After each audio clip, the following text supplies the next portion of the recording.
guys, we'll be looking at Power BI. I hope you can see my screen, right? Yes.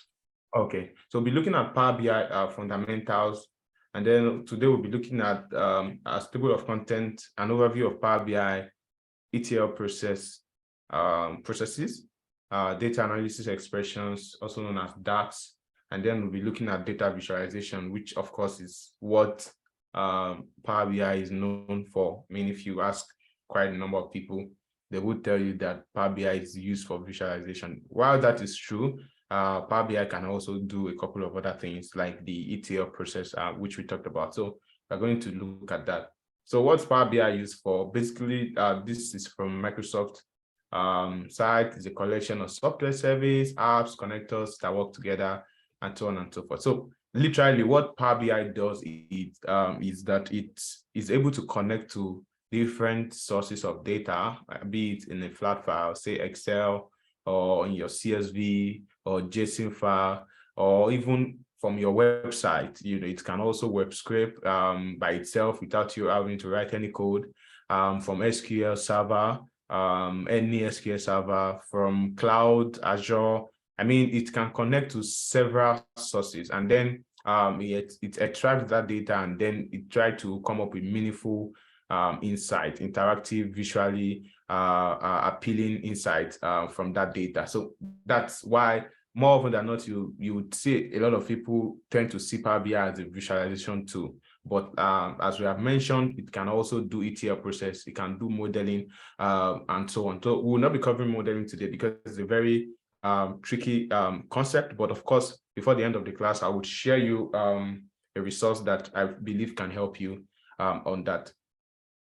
So when we talk about ETL process, I'm sure some of us have probably heard of ETL process before. If you've gone to an interview, a job interview, or you've seen job descriptions, you probably find stuff like ETL process. Well, what is ETL process? ETL literally means extraction, transformation, and loading. Okay, so sometimes you can see ELT, that's like when you are working with cloud now, it's now extraction, loading, and transformation, but I'm not going into that, so I will just stick to ETL process. So what does it mean? It's just a process, or it explains the process of you getting your data from a source, just like we mentioned earlier that Power BI can connect to different sources. So that process of getting your data is known as extraction. You are trying to extract that data. And then, of course, because your data is coming from different sources, your data is not taking the format you might want, and all sort of things you would need to transform. Okay, that's transformation. Is not like you are deleting, or it's just a way of changing or making the data, processing the data to be more useful for what you want to do. So that is the transformation part. And then we have the loading. So once the transformation is done and your data is ready to be used in the final state that you want, the next thing is for you to load into your into your model, and then you can begin to have your visualization. So let's see how this works in a typical let's see how this works in a typical Power BI environment. Of course, before we come over to Power BI, I want us to go to Excel. Just like I said, we'll be going to Excel because if you remember last week, I mentioned that whatever field, whatever area of data analytics that you want to do, you have to take Excel as your go-to guy. You know, no matter how advanced you are, you will still need Excel. Microsoft Excel is not something you can abandon. Okay. I mean, for me as a person, if I receive any flat file or any data, the next place I open it is, of course, in Excel to see what to visually appealing. I can see how my table looks like. I can see how my column looks like. And if possible, I can even transform my data right from Excel before I load it either into Power BI or Tableau or whatever tool that you are using. Okay. So the data we'll be working with, of course, is the one you are familiar with. We used it last week, which is the New York City accident data. So you should probably have it in the folder. So you can just open this file, just open the data again in Excel. We are not going to Power BI yet.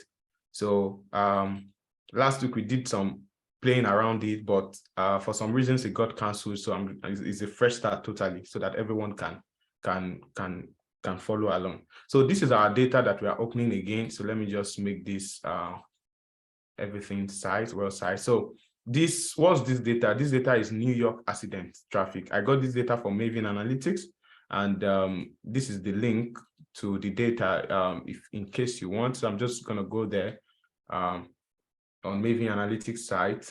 If you don't know Maven Analytics, so that's the URL, and then you go to the resource, and then you go to data playground, and then you can find a whole lot of data. I actually recommend it if you need data to work on. So this is the one we are working on, which is New York traffic accident.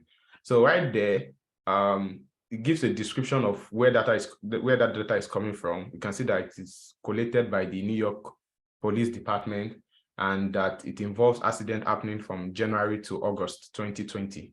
So we can see that each record represents, the details of each accident. If you check in the data now, you see that you have crash date, you have crash time, you have the borough, you have the zip code. All of this information helps you to know, each record helps you to know the accident that took place. You can look at the number of persons injured, the number of persons killed, and so on and so forth. Each of the record tells you the type of vehicle that was involved in that accident and all of that. So really rich data, because I think we have about 15,000 records, so which is really good for you to practice on. And then we have recommended analysis. So this is like in a typical word setting, as a data analyst, you don't just pick a data and then just begin to work on it. Of course, you'll be working towards a goal, which is known as the business requirement. So the company or the organization have a requirement, which is usually like this. They want you to look at this data and then begin to answer some questions for them.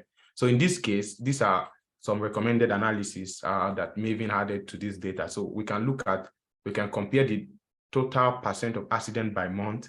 Do you notice any seasonal pattern?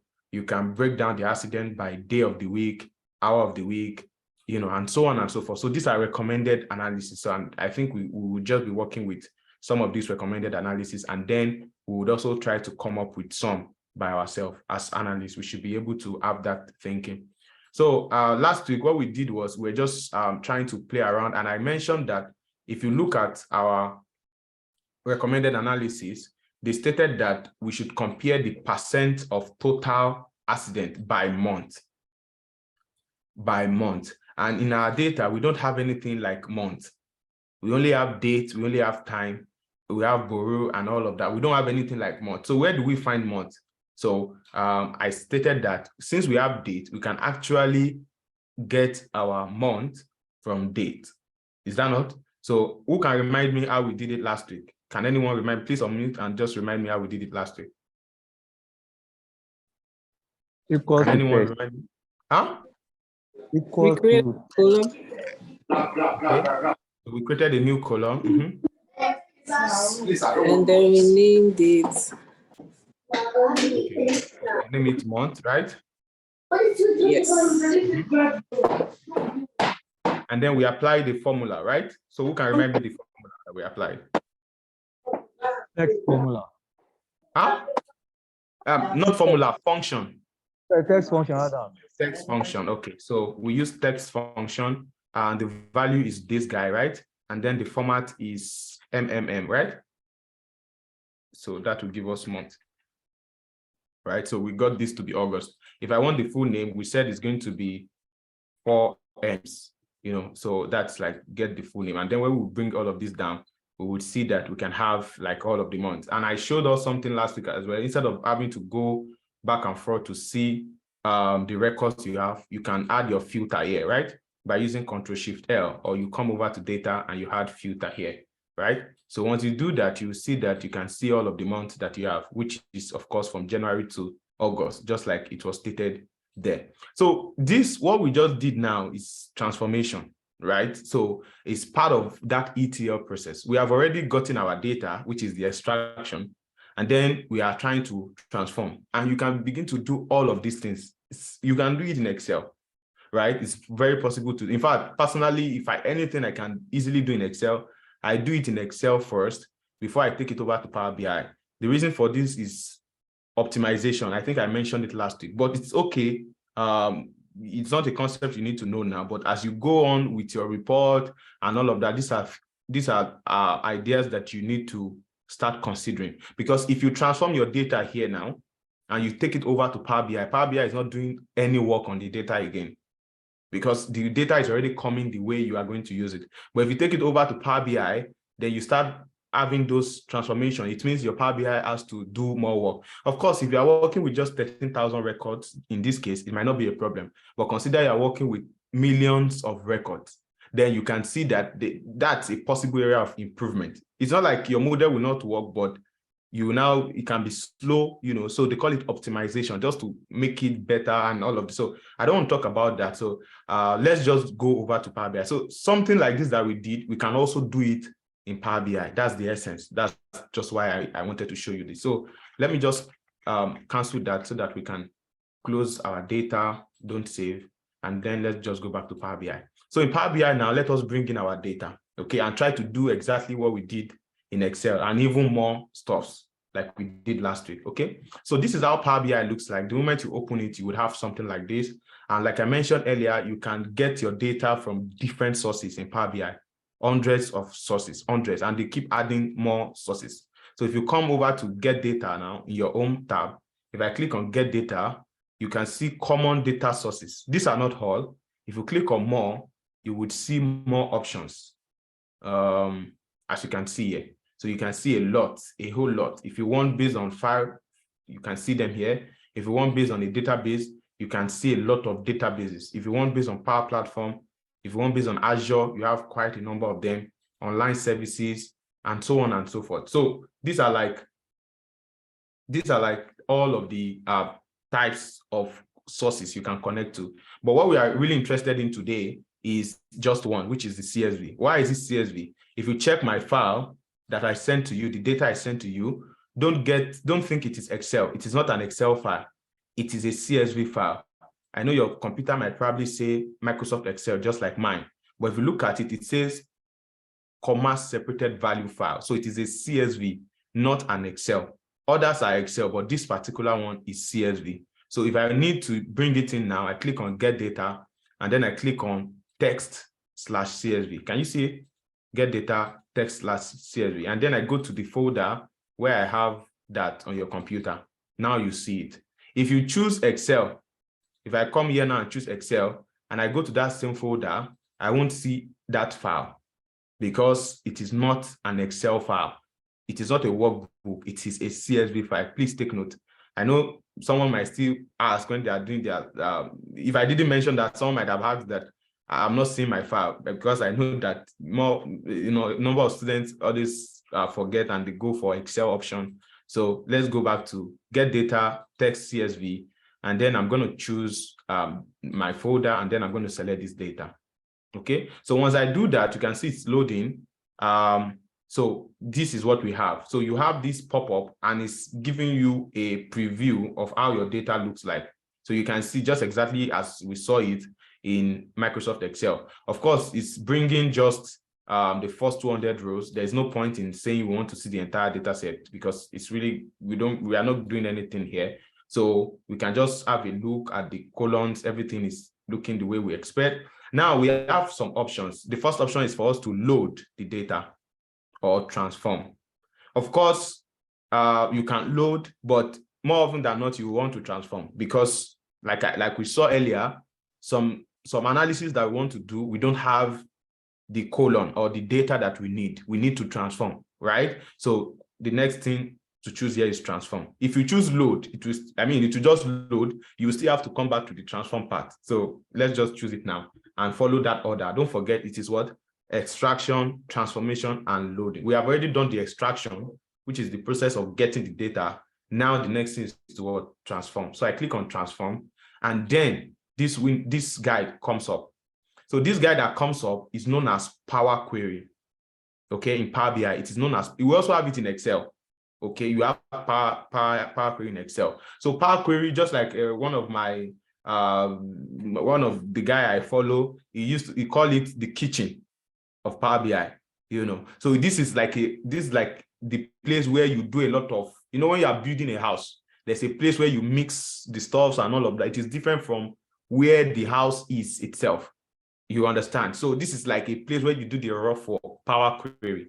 Okay, so this is where you can play around your data, do a lot of transformation, and all of that. Okay, so you have a lot of things to do here, but we'll just be going to the ones that we need. This is fundamentals. I'm just to show you how you can use this Power Query. Okay, so let me just increase this so that you can see.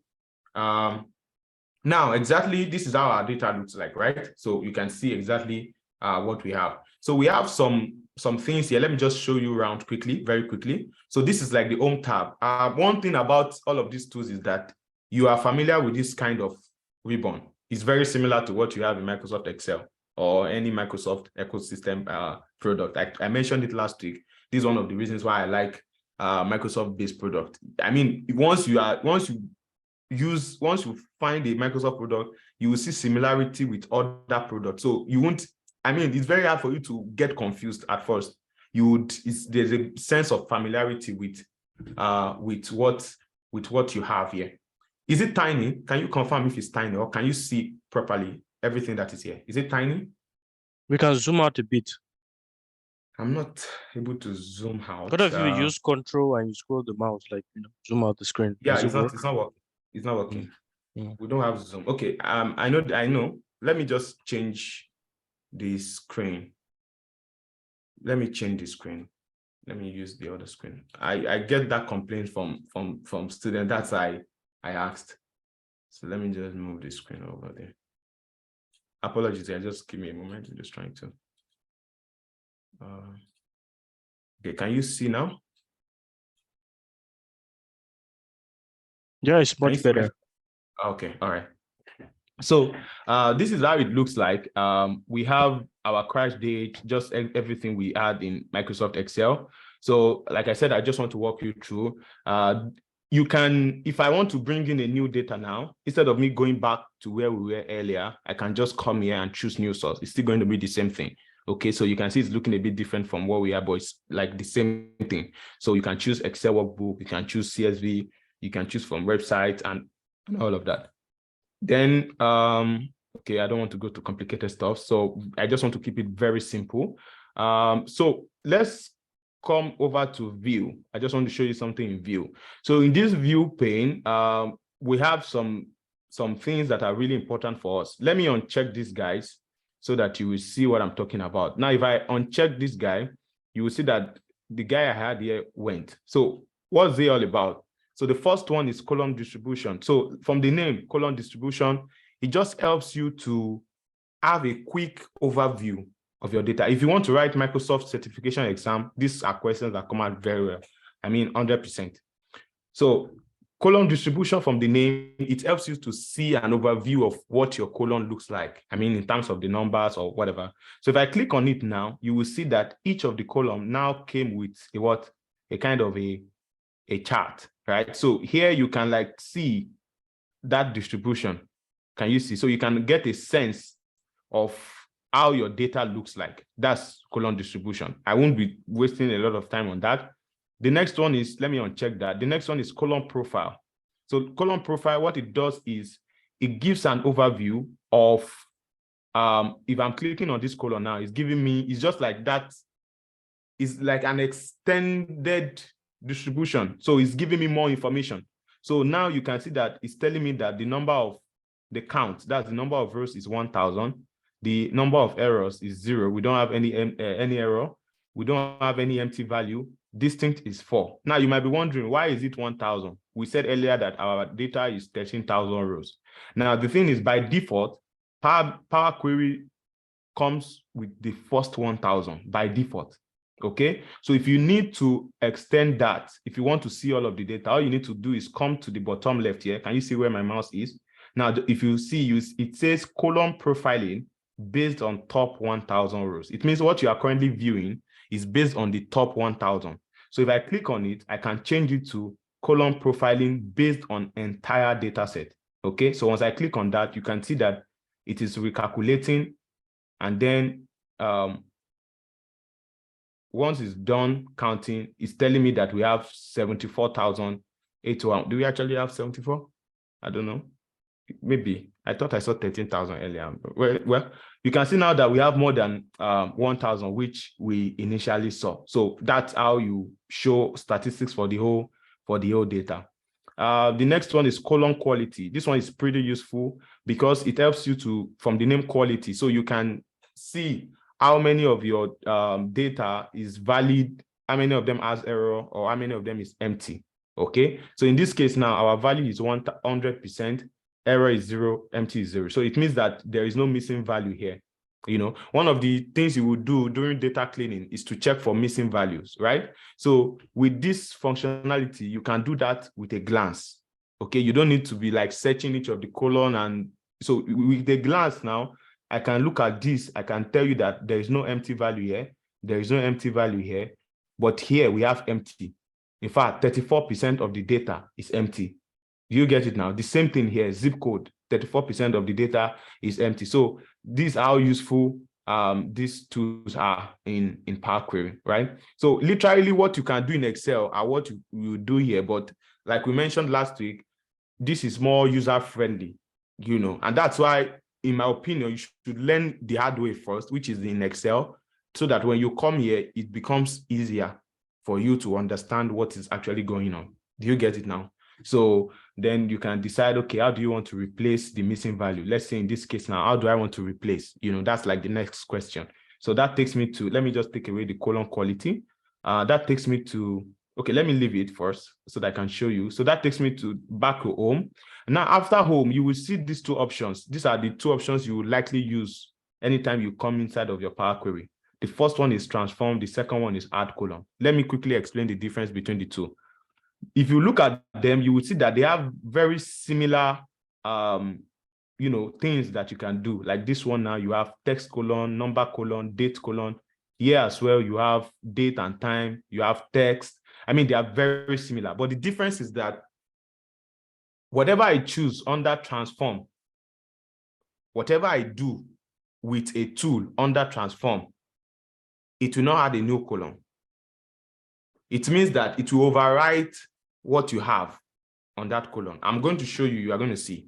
But if I do that same thing with a tool under add column, from the name add column, so it's not going to overwrite, it's going to create a new column for me and then apply that change. Okay, let's see how it goes. Let me show you. So let's say, for instance, in this place now, I want to,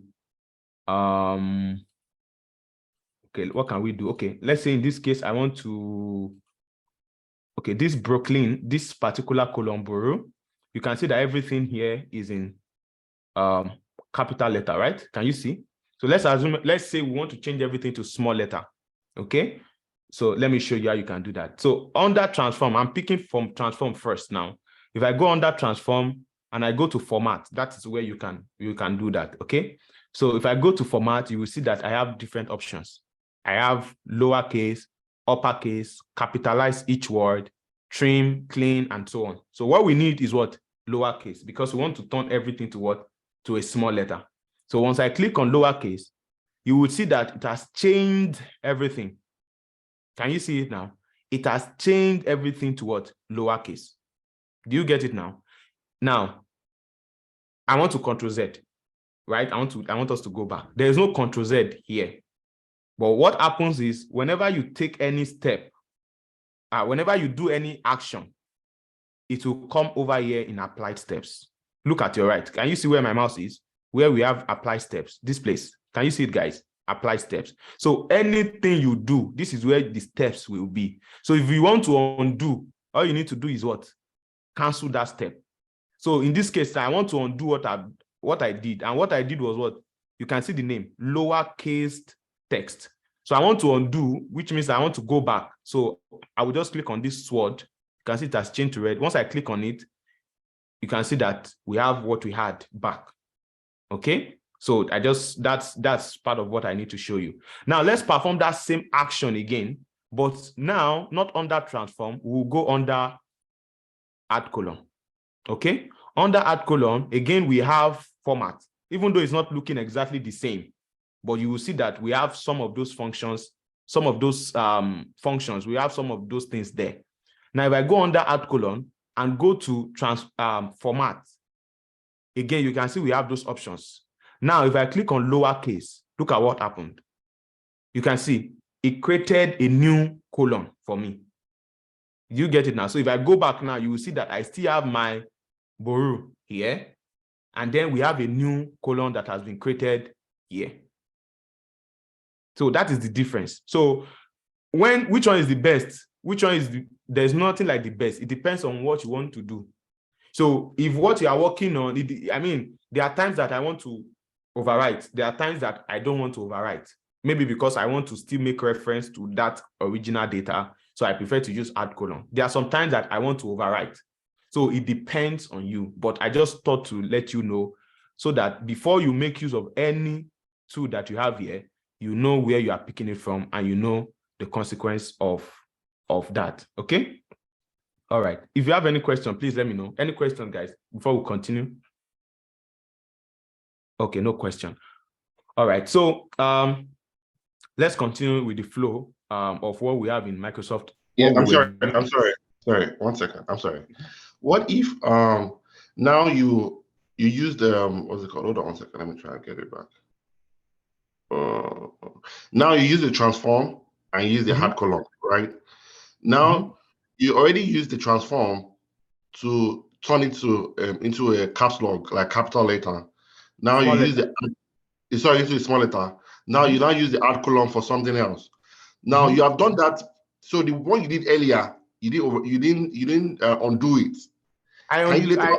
No. I'm just giving an instance. Okay. Now that means you have gone like 2-3 steps ahead already. Yeah. Now can you go back to undo the first step you did after you have done like 3-4 steps? Yeah, you can. Yeah, all you need to do is to trace that step and then cancel it. Okay. All right. So if you cancel it, if it makes sense.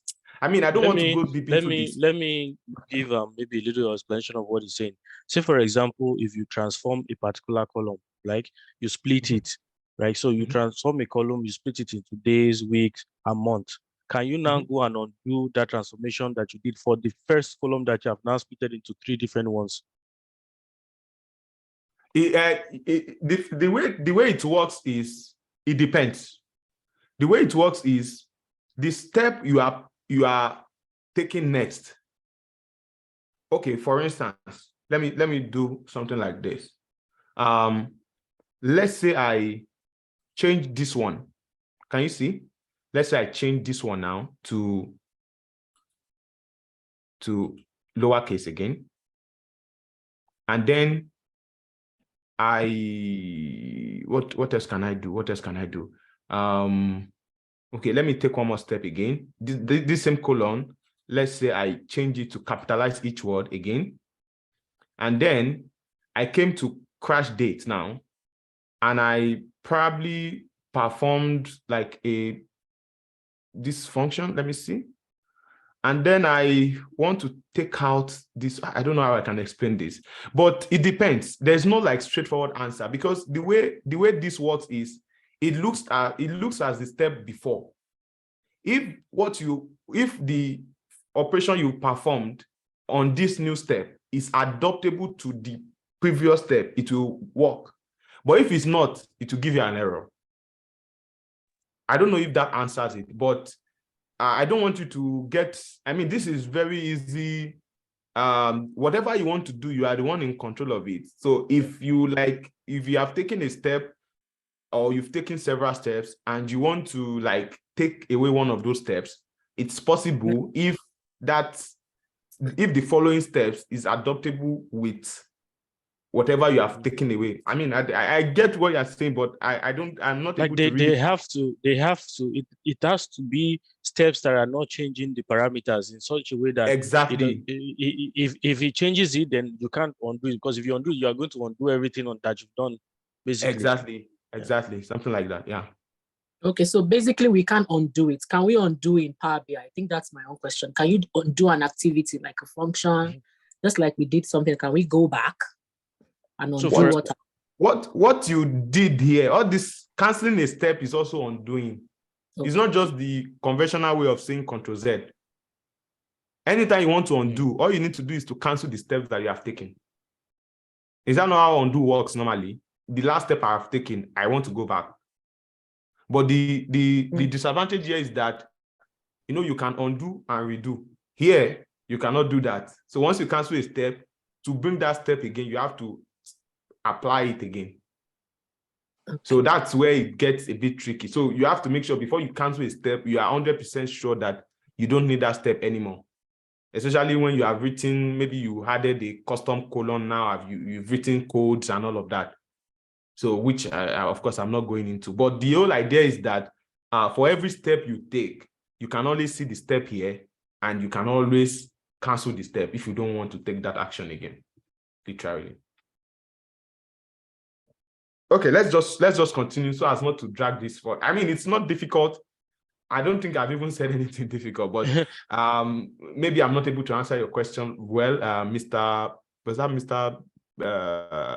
Sorry, I don't know who asked that question, Mr. Bello, but maybe as we go along, if we apply more steps, we can probably call back your question to see if we can get an answer, or we can see a better scenario for it. Okay. All right. So let's just continue.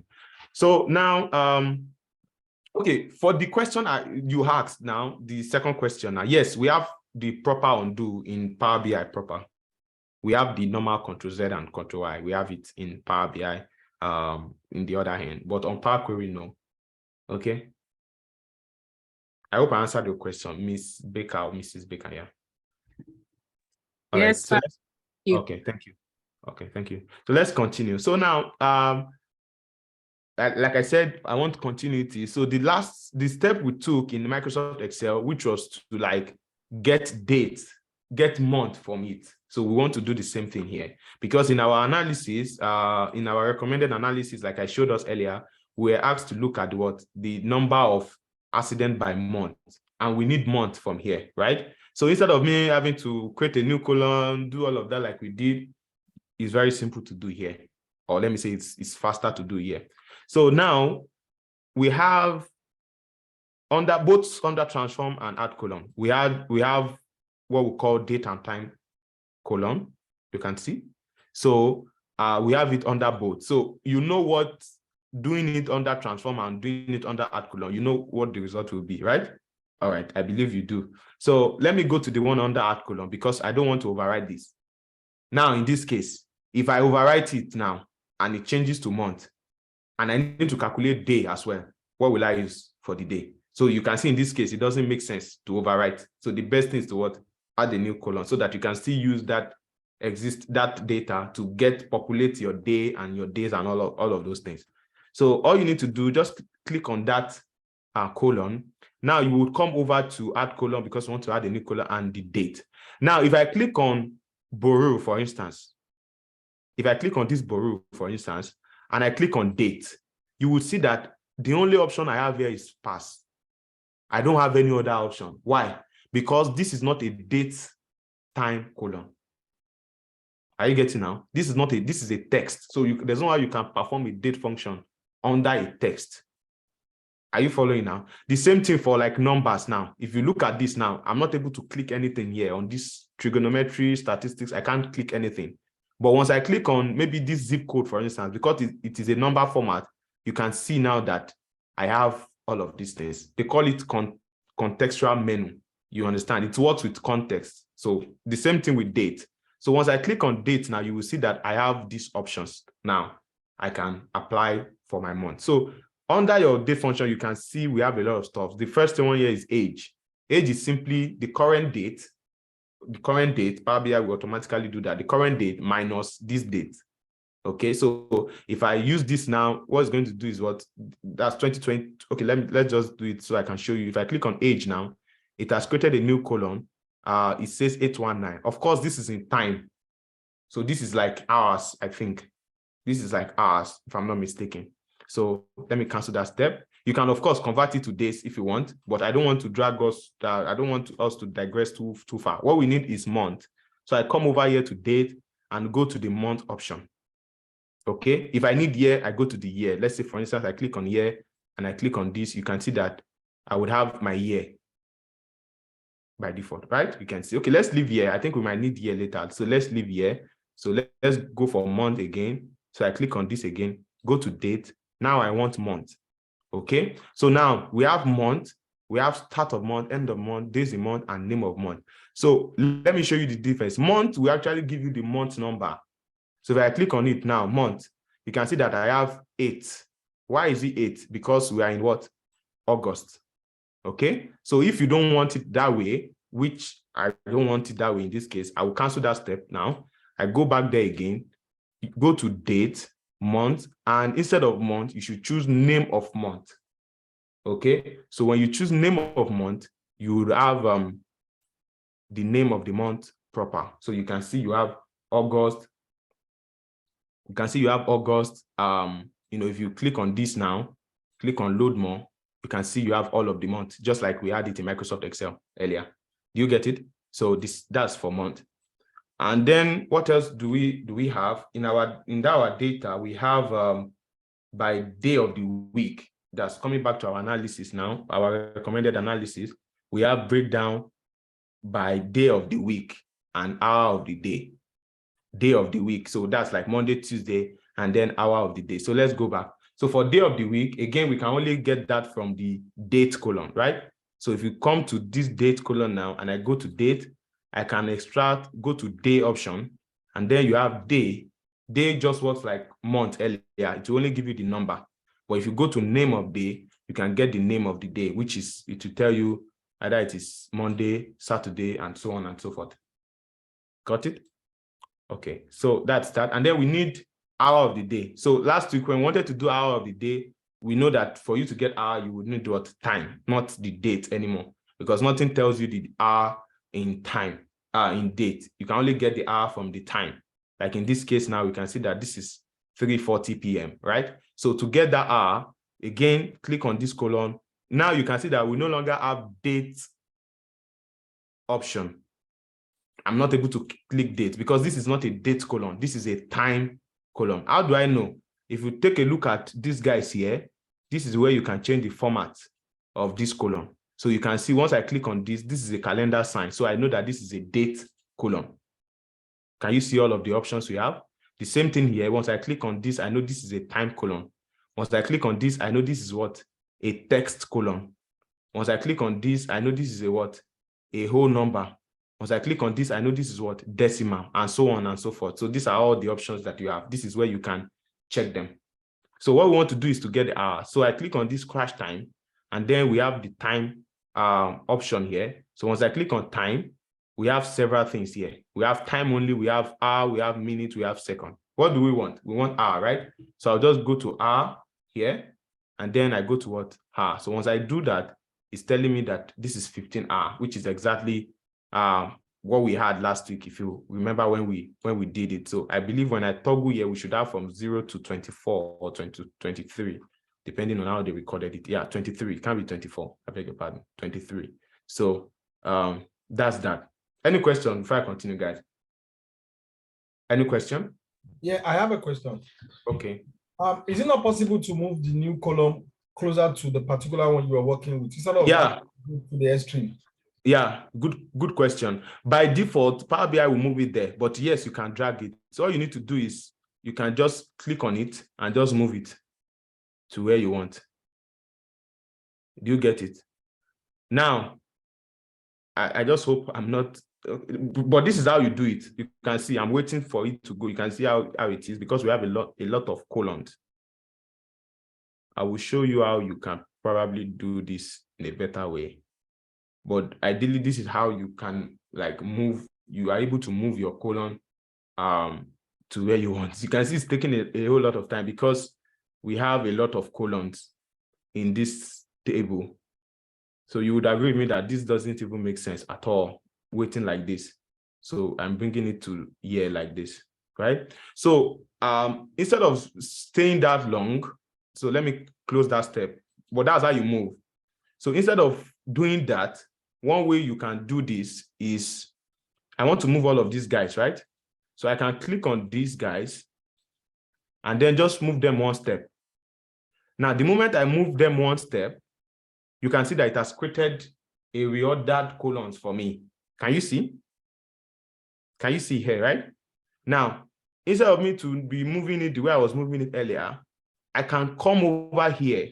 I hope this, I wouldn't do this to the end, so I don't confuse you, but it's very simple. So I can come here to the code, that is populating, because this code now, you can see that this is saying table, reorder, colons, blah, blah, blah. So I can come here to this code now. And if I bring it down a bit, let me see, there where I can bring this down. There should be a way I can bring this down. Okay, I can't bring it down. So you can see that this is the order which we have our columns. You can see that these are all our columns. So what I can do is I can manually copy all of these guys that I need, which is year to what? No, I don't need vehicle type. This is all I need. Year, month name, day name, hour. So these are the guys I need. I can copy them like this, cut them away, right? And then go to wherever I want to paste them. Let's say in this case, I want to paste them after crash time. If I paste it here, okay, and then add my comma, once I do that and I click on my enter, you can see that it has moved it. Did it move it? Yeah. So this is a way, this is a trick around it. Instead of having to, I don't know if you understand. Does anyone understand what I did now? Yes. Did anyone understand what I did now? Yeah, I do. I do. Okay. It's not really, it's not part of what I wanted to show you, but because you asked the question, so that's how you can reorder. Of course, I showed you the first way, which is to drag the colon, but you can see that we have a lot of colons, so it's not really, doesn't really make sense doing that manually. So that's a way of doing that. Okay, so let's continue. Let's continue very quickly because of time. So the next thing, still based on this, our analysis, our recommended analysis, everything we are doing now is based on the recommended analysis. And I mentioned something last week. I said, personally, instead of having this R like this, because if you look at this R, if I want to, I think we did a sample like visual to see how it's going to look like, and you would agree with me that it doesn't really make sense. So I was suggesting that perhaps we break our analysis, our R, into groups. So we can say like from maybe from 0, which is like midnight, till maybe 12, 11:59 a.m. We can say morning, and then we can say from that 12 noon till say 7 p.m. we can say afternoon, and then I mean it's up to you, but I just mentioned that so that we can have it in a more ordered and a better way of representing our visualization, right? You guys remember we were doing something like that last week, right? Before we closed. So yeah, you can do the same thing here. And if you remember last week when we did it, we termed it what? We used if statement. Why? Because there is a condition. There is a condition that if it is, I think I kind of like wrote it somewhere. I'm not sure if I still have it, but we had a condition that if it is, let me open Word document so that you guys, maybe for someone who is joining newly, can understand what I'm saying. So we have like from 0 to 23, that's our R, right? So instead of plotting the number of accidents we have per hour, that means we'll have 24 data points, which doesn't really look so good, right? Someone said it can also be moved if you click on the heading. There is a move icon. Okay, let me come back there. I will come back there. So let me just explain this one. So, so we have 24 data points, right? So instead of doing it this way, I suggested that I would prefer to group my R. So in such a way that I can say that maybe any time between 0 and 12, I will say that is morning. And then anytime between 12 and 7 p.m., which is 19, I will say that is afternoon. And then anytime between 19 and 23, of course, I will say that is what? Night. Okay? So that same thing can be done here. So I'm just going to show you how we are going to do that. Okay, so let me bring this over. Don't forget what we just mentioned now. So we'll come to R because this is what we want to work on. Let me take this back. So once I come to R, I would go to, now what we need to do is definitely a conditional statement, guys. What we need to do is a conditional statement. It means that we definitely would be adding a new column, because you have to use and hold colon as reference. It's not possible to transform that colon and still use it as a reference. So because we want to check a colon, and then based on what we find in that colon, we want to do something else. So you would never find the conditional option under transform. You would only find it under add colon. So if you come under add colon, you can see this option here. It says conditional colon. Can you see it now? So if I click on conditional colon, it's coming up. Now look at this, how it looks like. This is just like your if statement that we wrote in Excel last week. So the first thing you have here is the new column name. It's asking you what is the column name. So the column name, we can call it time of the day. You can choose any name you want. I just want to call it time of the day. And then you can see, I mean, it's very easy to use. So it's saying if, it's telling you now, if now it's asking you for the column name. So the column name we are dealing with is what? R, right? So if R, right? If R, don't forget what's our condition. Our condition is that if R is between 0 and 12. So that means if R is greater than or equal to 0, right? And less than 12. Do you agree with me, guys? Do you agree with me? And less than 13. And less than 12, not 13. Because 12 should not be included. Anything past 12 is already afternoon.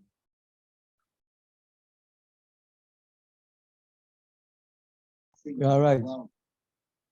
No, I wouldn't, well, it's up to you, but I wouldn't say less than or equal to 12 because I believe from 12, it's already afternoon. So I would prefer to say less than 12 so that 11:59 is morning. And then once it's 12, it's already afternoon. So if you say less than or equal to 12, it means you are including 12.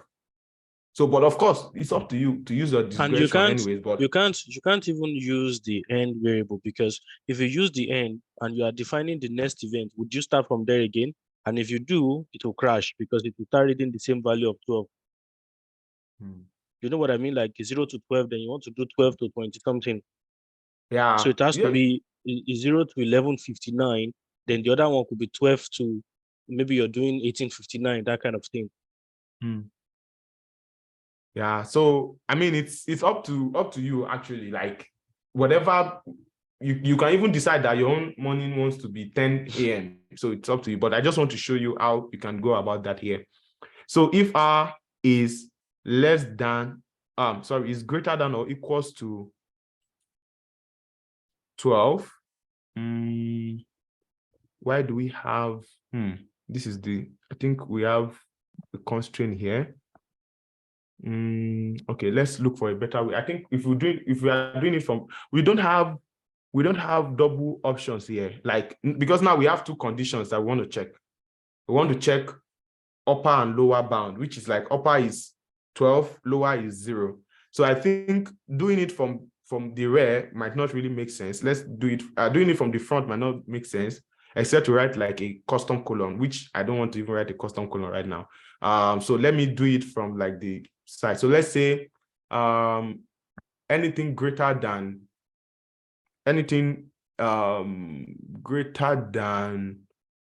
or equals to 23. No, anything greater than or equals to 19, right? Let me bring it again so you can see what I'm saying. So this is what we have. So anything greater than or equals to 19 will be night. That will be our first condition. Because we cannot have, in this area, we cannot check two options. Do you get it now? We cannot say this and this. We cannot check two options like that, except you write a custom colon. Okay, so this is, you can only check for one condition. So that's why I want to use this. I'm starting from the back now instead of starting from the front. So if R is greater than or equals to 19, so that means anything that is greater than or equals to 19, we know that we cannot go past 23 for sure. So anything that is greater than or equals to 19, it should take it as what? Say then night. Just type it like that. Then night. That's the first condition. The second condition, to bring it in, you need to use this button, add clause. Do you get it now? Add clause. So now, once this condition is not met, that's when it will come to this one. Do you get it now? So if it is dealing with a colon now that has 13, this condition is not met because 13 is not greater than or equals to 19. So what it's going to do now is to what? Again, you use R. So if R is the second condition now is between 12 and 19. So, okay, maybe this one should have been greater than, not greater than or equals to, just greater than 19. So we know that from 19 upward is night. So the second condition will be if it is between 12 and 19. So, and for you to do that, you would now check that if this R is greater than, again, is greater than 12. Okay, because don't forget, I said we are starting from the back now, we are not coming like this. We are coming like this. Okay, so the whole point here is to show you how you can use this. Okay, so even if you don't understand the logic I'm doing right now, just make sure you understand how to use this tool. So when you come back, when you want to do it your own way, you can understand what you need to do. Okay, because I know maybe someone is already confused right now, but I hope not anyways. So now the second condition is that if it is greater than 12, okay, so if no number is greater than 19, then come to this next place and then check the next place. If any number among the number that is left, if it is greater than 12, it means that we are in the what? Afternoon. Okay, and now if this condition is not met again, that means every number that is left is definitely less than 12, which falls within the first category. Do you get it now? So in that case, you can either say add clause if you want, but I don't think we have any number that will be, every number left will be definitely less. So instead of adding another clause again, I can just come to this last place, which is like the last condition. So this one is like, if none of this condition is met, do this. So what do we have here? We now have our morning here. So it means when you check and the number is not greater than 19, which is night, come to the next one. When you check and the number is not greater than 12, which is afternoon, that means it is definitely morning. Do you get it, guys? So once I'm done, I click on OK, and then I have my condition. So you can see now that I have the stuffs here. Okay, so someone was saying that we can move. Someone was saying that we can move if you click on the heading. There is a move icon. So he said you should click on where is the move icon? Can you unmute your, okay, we have move. Okay, he said move left, move right, move to beginning, move to end. To be honest, this is even the first time I'm using this. To be honest with you, I think this is the first time I'm using this. So I think in our case, if we use to beginning, it can still help us a bit. But you will agree with me that I guess that method of modifying the code is still the best, because what if I'm not moving to the end? What if I'm not moving to the beginning? What if I want somewhere in the middle? You get, so I still believe that is like the best way to go about. But yes, this one can help us, because if we move it to the beginning, we can still now, it's closer to where we want it, so we can now move it here. Do you get it now? So I think it's still helpful. Thanks for that. I mean, I also learned that because I never really used it before. I just changed my code just like I showed you earlier. Okay, guys. So thanks for that comment. Okay, so do we verify our result, or you trust that the result will be correct? Should we verify or move on? Anyways, I trust that it will be correct. So if you want to verify, you can. Because of time, let's not waste a lot of time. But I'm sure that will give us what we want. So now let's go back. We are moving forward. Let's come back to our analysis. Don't forget, we are working with this recommended analysis, which is like the requirement. It says on which particular street were the most accident reported? On which particular street? So let's come again to our data and see street colon. Do we have anything like street? Let's see. Okay, we have on street name. We have cross street name. We have street name, off street name, right? And then what else do we have? We don't have anything else that can give us information about street. Okay. So now this is a tricky one. This is really tricky one. The reason I said that is because if you check the street name that we have here, this is one of the advantages of that column profile. You can see that our column, this street name now, it is 26% empty. And you agree with me that if 26% of our column is empty, the analysis we do based on that might be a bit biased. Do you get? Because I think that's pretty much, if it was like 5%, I can say, okay, let's ignore it. But in this case, we only have two options. The first one is to either do it like that, and of course, you would put it in your documentation that actually you consider just 74% of the total records that were available. So you will know that when you are even coming with conclusion, you are considering that in your conclusion. That's number one. Number two option that I think is possible, because we have longitude and latitude, we also have zip code and location point.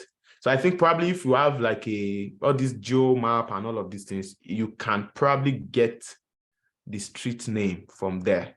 I mean, this is a possibility if you know how to use those things. But in this case, I would not do it. I mean, we are not going to do it at all, because except we just want to do for this street name. I mean, this particular one, which also, if we look at it, it varies. We have a different street.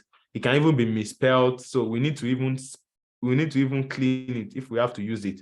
For instance, look at this one. Now we have Cross Bronx Expressway and we have Cross Bronx Express.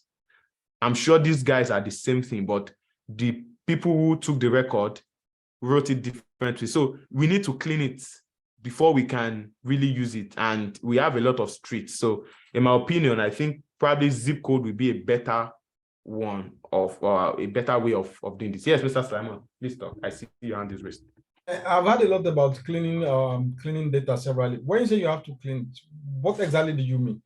Maybe you can just do one or two and let's see how it looks like. I know you don't want to do everything, but just to see, I've heard of that. You have to clean the data, you have to clean the data.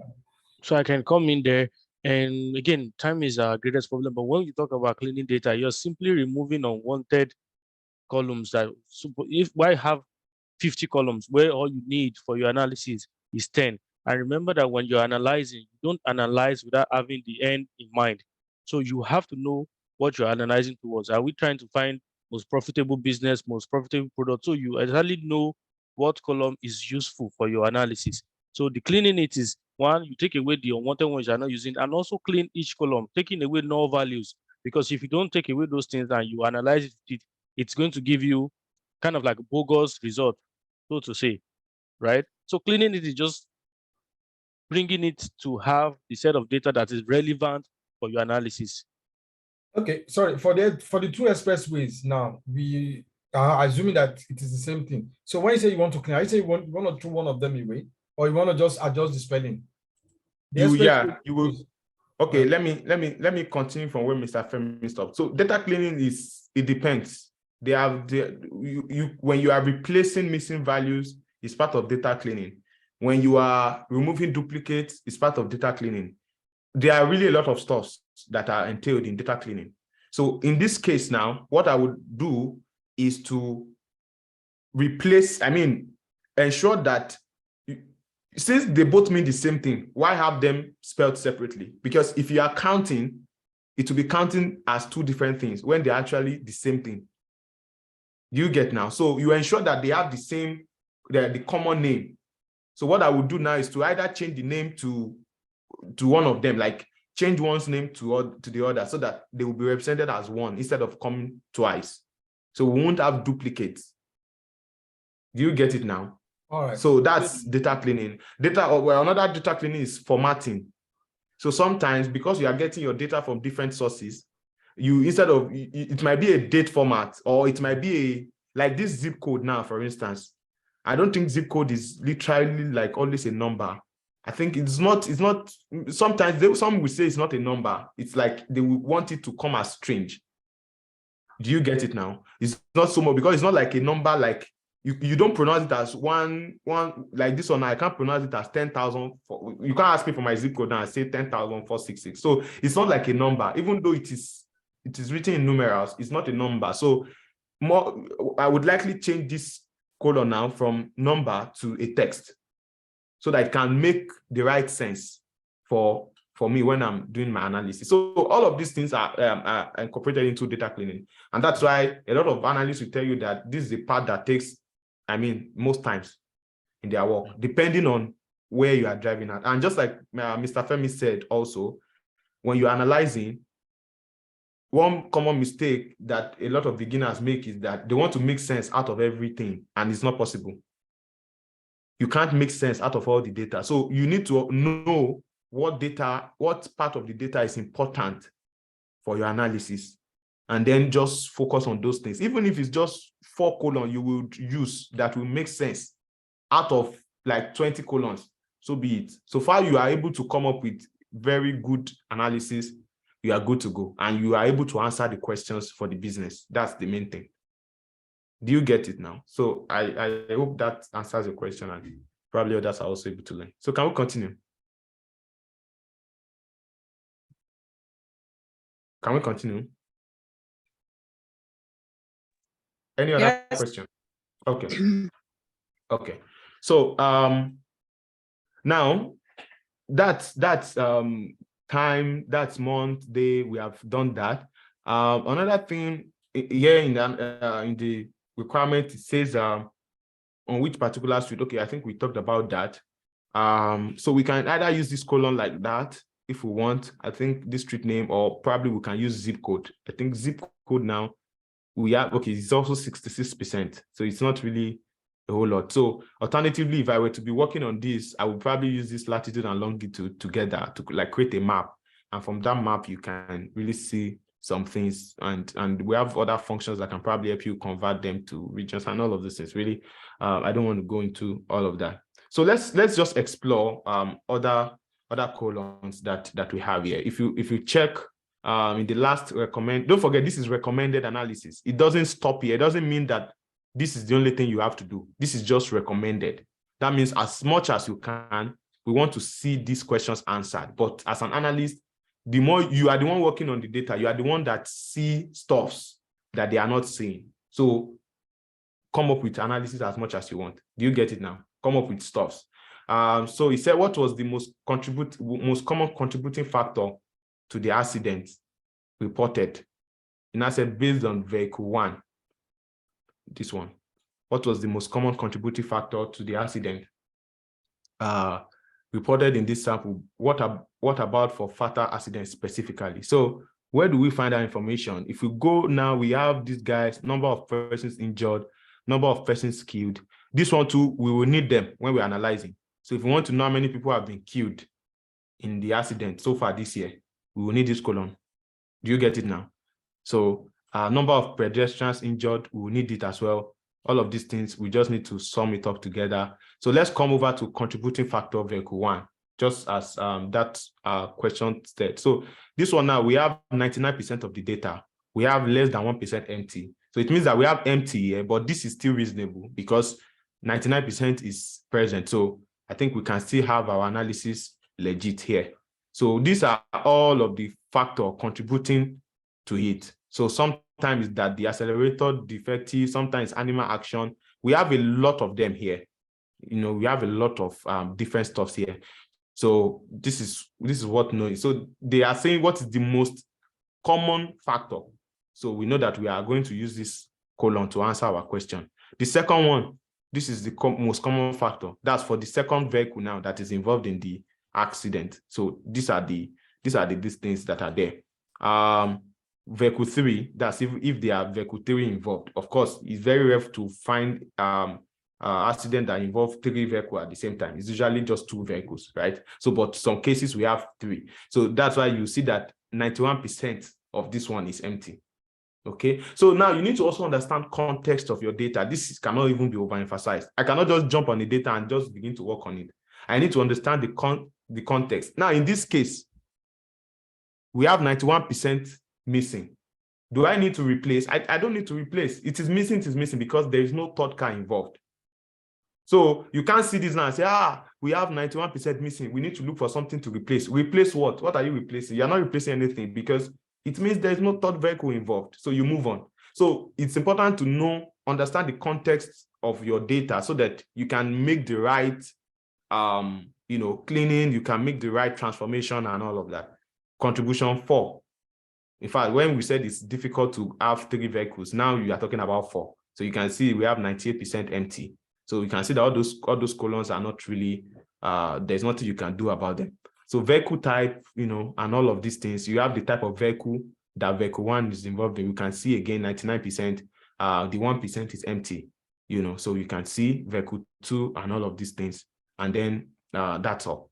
So I think with what we have, we can still do some analysis, but it doesn't stop here. You can still do more stuff. You can decide now that, okay, if you want, I want to, like this one now, this contributing factor vehicle 1, I want to break it down. So you can do something like, okay, if you are someone with engineering background or mechanical engineering background or automobile background, you can decide that, okay, anything that involves driver, I will write it as person. Do you get what I'm saying? Anything that involves driver, I will write it as person. What do I mean? Now, if I come here now and I see something like cell phone in hand, I know that this is driver's fault, right? Because it's driver that is using the phone and it caused the accident. If I see anything like cell phone hands-free, again, it is driver's fault. If I see something like driver inexperience, it is driver's fault. If I see something like driver attention, driver attention distraction, I know it is driver fault. If I do something like drug or illegal drive, so I can decide everything like that. I want to group them under driver, just like we did with the time that we said so time is morning, so time is afternoon, so time is night. So you can decide like that. Fell asleep, I can decide this is driver fault. But if I see something like other electronic defect, or I see something like tinted windows, or I see something like brakes defective, I know that this one is what? You cannot avoid it because you cannot control it, rather, because it is like the car just had the fault. So I can say car issue. Do you get it now? So it's up to you how you want to make your analysis look like. So that's where you can begin to use your discretion to like break it down. So instead of having a lot of options here, by the time I do what I'm saying now, I can just have maybe 4 options. The first one will be driver's fault. The second one will be unavoidable condition. The third one can be maybe disaster. Maybe we have something like rain, for instance. I don't know if we have something like rain or something caused the tire and all of these things. So you can write disaster, natural disaster, and so on. So you just have like 4 columns instead of having a lot of stuff. So this is how analysis works basically. Okay. So let's move on. We've spent a lot of time here.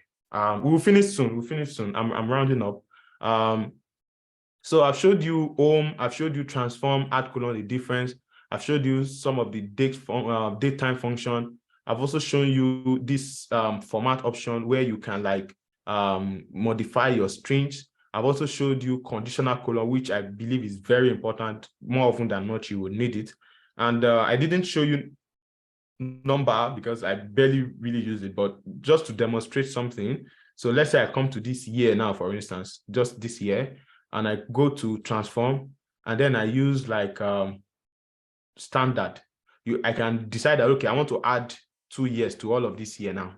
Of course, it doesn't make sense, but I'm just saying how you can do it. So if you come to transform standard, click on add, it would ask you enter the number you want to add. If I click on 2 and I click on OK, you can see now that all the numbers here 2020 has added 2. If I toggle on this now, you see that we now have from, okay, we just have 2022 since everything is 2020 before.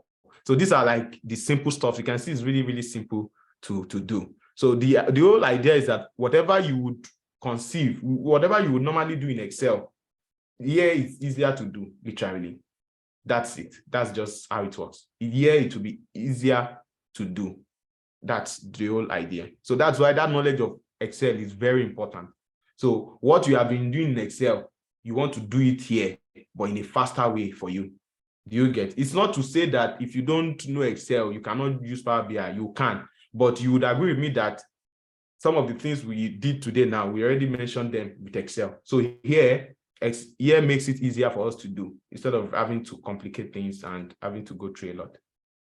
Okay, so any question now? Of course, we might likely come back here, but let's just move on. I want us to go to the visualization part, so we'll begin to play with things and we can see. So if I want to close everything, now that I'm done, let's assume I'm done, I will come over here to close and apply. So we have three options. The first one is close and apply. The second one is apply. If I just click on apply, it will still be here, but it will apply all my changes. The third one is close. If I click on close, it means everything that I've been doing since, it will not apply. Okay, so a lot of times what I would normally click is close and apply. So it means it will apply the change and then it's going to close this Power Query for me. So once I do that, you would see that, okay, I still have my stuff over on my big screen. So let me bring it over. It's loading, it's loading. Okay, it's loaded now. So I'm bringing the screen over. Yeah, I'm bringing the, so this is it. So it's loaded. So here you can see our data here. Can you see on my right? Can you see? So this is our data. These are all the columns that we have. Okay. Any questions, guys, before we continue? Okay, I believe no question. So now we are back to where we started, which is in Power BI. So in Power BI, we have three views. The first one is the report view, which is where we are. This is where you do your visualization, all those charts that I used to see people post. This is where they create it. This is where you can build visual. And just like in Excel, you can see that you can add more pages, 1 page, 2 page, if I, and so on and so forth. Exactly like Excel, I can double click to rename and just say something like second, depending on what you want, and so on and so forth. So this is like the report view. And the second one is the data view. So this is the one that looks like Excel, but you cannot edit. I remember the very, very first time, the very, very first time I used Power BI. And then the moment I got here, I was double clicking. It was not working. I was like, this is what's wrong with my, I thought you'd be able to modify. No, you cannot do that here. So the view is just for you to see how your table looks like. And, you can have it, clue. You can also filter if you want to check some things. And the third one is the model view. Like I said, we are not doing modeling in this fundamentals program, yeah. But at the end, I made some videos personally on my channel. I can also recommend some that can help you with modeling. So the whole idea of modeling is that you are trying to join more than one table together or more than one data set. We call them tables. That's a more used term. So, but in this case, we are just using one table, right? Which is this table. So there's no point to model, right? So why do you model? Why do you need to model? Like I said, I will send you, okay, let me see if I can, because this one I'm saying I should not forget. Let me see if I can get the video right away. So I'll just drop it on the link. I shared your channel already. Oh, okay. Okay. All right. Thank you, sir. Thank you. So there's a video about modeling, why you need to model your data, explanation and everything. Just find it there, and I believe you would understand better why we need to model. But in this case, it's not important because we have just one table. So let's go over to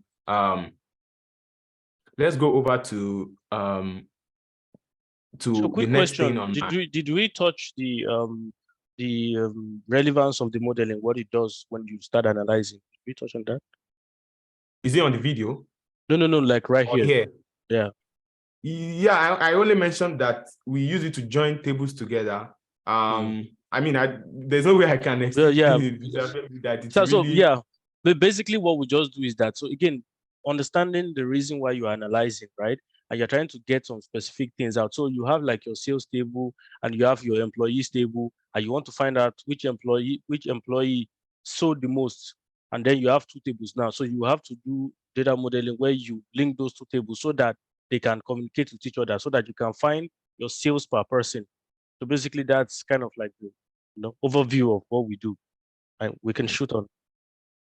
Okay. All right. Thank you for that brief one. Okay. So the next thing we are going to move on to is according as per what we have in our presentation is data analysis expression. So This one, don't be afraid. This is just similar to the formulas and functions that we did in Excel. Okay, so literally they are the same. So you probably have heard of DAX when they say DAX. So they are talking about data analysis expressions. So these are like functions that you use just the way you do it in Excel. Of course, you apply them in different way, but they are kind of like from the same level of understanding.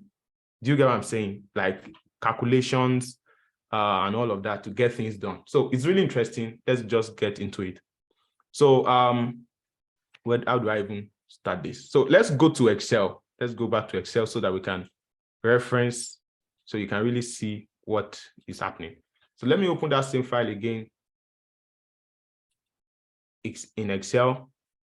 Can you see, guys? So now,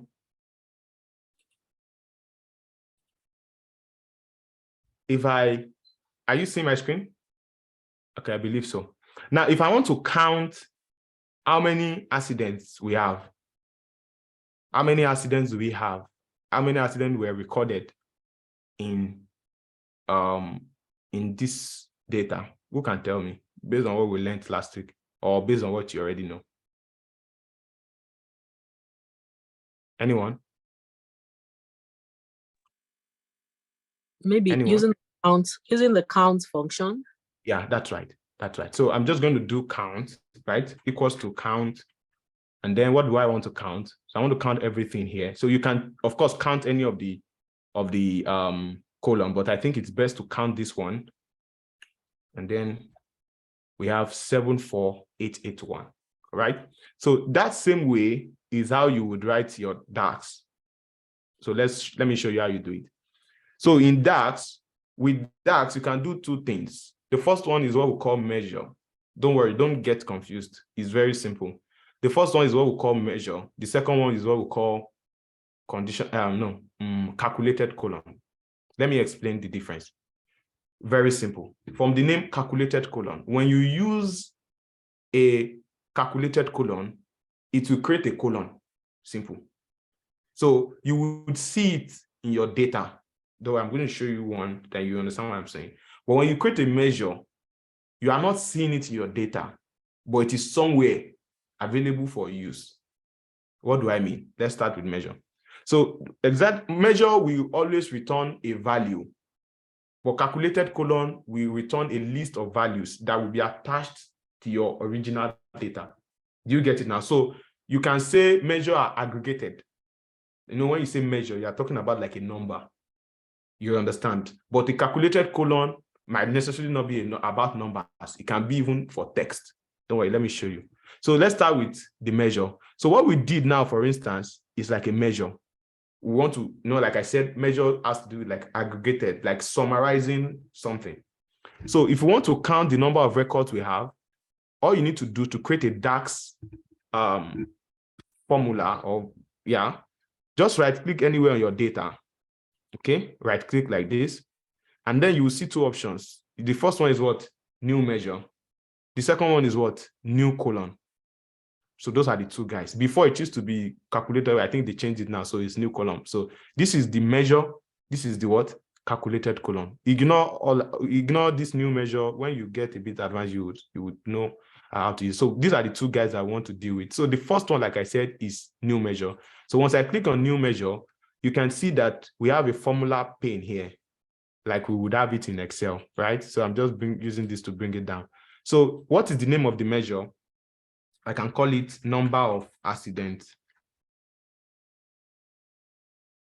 You can give it any name. So I'm just naming it. Number of accidents equals to, so what I want to do is I want to count the number of accidents that we have. And just exactly the same thing we did in Excel, which was to what? Count the number of records. Is that not it? So I'm just going to use count. We have those functions too here. The way we have it in Excel, we have them here as well. Of course, maybe more functions, or probably the way you use them is different, but the whole point is that the functions are available and this is how you use them. Okay, so if you remember last week, we talked about count and count A, and I told you, and we saw the difference, right? So count kind of like count numbers only, but count A count anything that is not empty. If you remember from our last slide, if you don't, of course, you can always check the meaning here. Once you click on this arrow, Power BI tells you what this column, just like we saw. I mean, they are literally the same thing. They are literally the same thing. So just like we saw it in Excel. So count the numbers in a column. If you go to count A, count the number of values in a column. So that's any value, any column that is not empty, literally. So more often than not, I would use count A. So let me just stick to that. Now, just like in Excel, it's asking for what? Column name. So what column do you want to count? In our Excel, what did you count? We counted the date, right? Of course, here you can count anything because it's a record. You want to count the record. So, but if you count those ones that are empty, maybe we might not get the actual value. So you would want to count the column that you are sure that is not empty. So in this case, crash date. So I'm just going to type crash date, and you can see it's bringing the option. So we have crash date and we have crash time. The one I want is what? Crash date. Once I click on it, I click on enter. It automatically closes it for me. So that has been created. So what happens? Where is it? I don't know. So let's look for it. So if you find in your, if you just toggle down your table here, just scroll down a bit. What is the name? Number of accident, right? This is it here. You can see how it looks like. I'm not able to increase this size, but I hope you guys can see it. So you can see here now, we have what? You can see that calculator sign. That tells you that this is a what? A measure. This is something that was calculated. It was not initially in the table. Do you get what I'm saying now? So do you get what we are seeing now? So this, it tells us that this is what, this was calculated. Can I continue? Okay, so now, how do I now make use of this? All I need to do is what? Bring it in. Just click on it. So once you click on it, by default, Power BI is bringing this chart for me. Of course, we are still coming here, but we just need to mention it now. So Power BI automatically is bringing this chart for me. But what I need, I want to see the number, right? So there's a chart known as card. It is card that you use to show number easily. So once I show card like this, you can see now it's telling me that the number of accidents is what? 75K. And of course, if we summarize this, if we approximate this, it's 75K. But I don't want 75K. I want the number as it is. How do I do it? So the same thing, just like in in Excel, once I click on this measure now, that is responsible for populating this, I go up. You know, if you remember in Excel too, if you want to do anything formatting, let's say I want to format this column now, you go up here, right? This is where you can format, right? Just exactly the same thing. You go up, we are now under format. You can see format, whole number. If I want to change this to now to currency, or if I change it to currency now, it will probably appear with dollar. So, but it's not currency, of course, because we are counting the number of accidents. So what I wanted to show us is what? This decimal. You can see it says change the number of decimal places. So already we have it automatic. So I want to change it to 2 decimal place. Okay. There's a way to remove that dollar, but that K, but okay, should I show you now or I should leave it? Okay, let me still leave it. We are still coming there to proper when we can format our visual. I don't want us to be mixing things up, but the point I wanted to show you here is that this is how you use your measure. Very simple to create. Just right click and then what? Create your measure. Just like in Excel, there are hundreds of measures of functions. So it now depends on what you want to do that will tell which you want to use. Just like in Microsoft Excel. Do you get it now, guys? That's measure. Now for column, calculated column.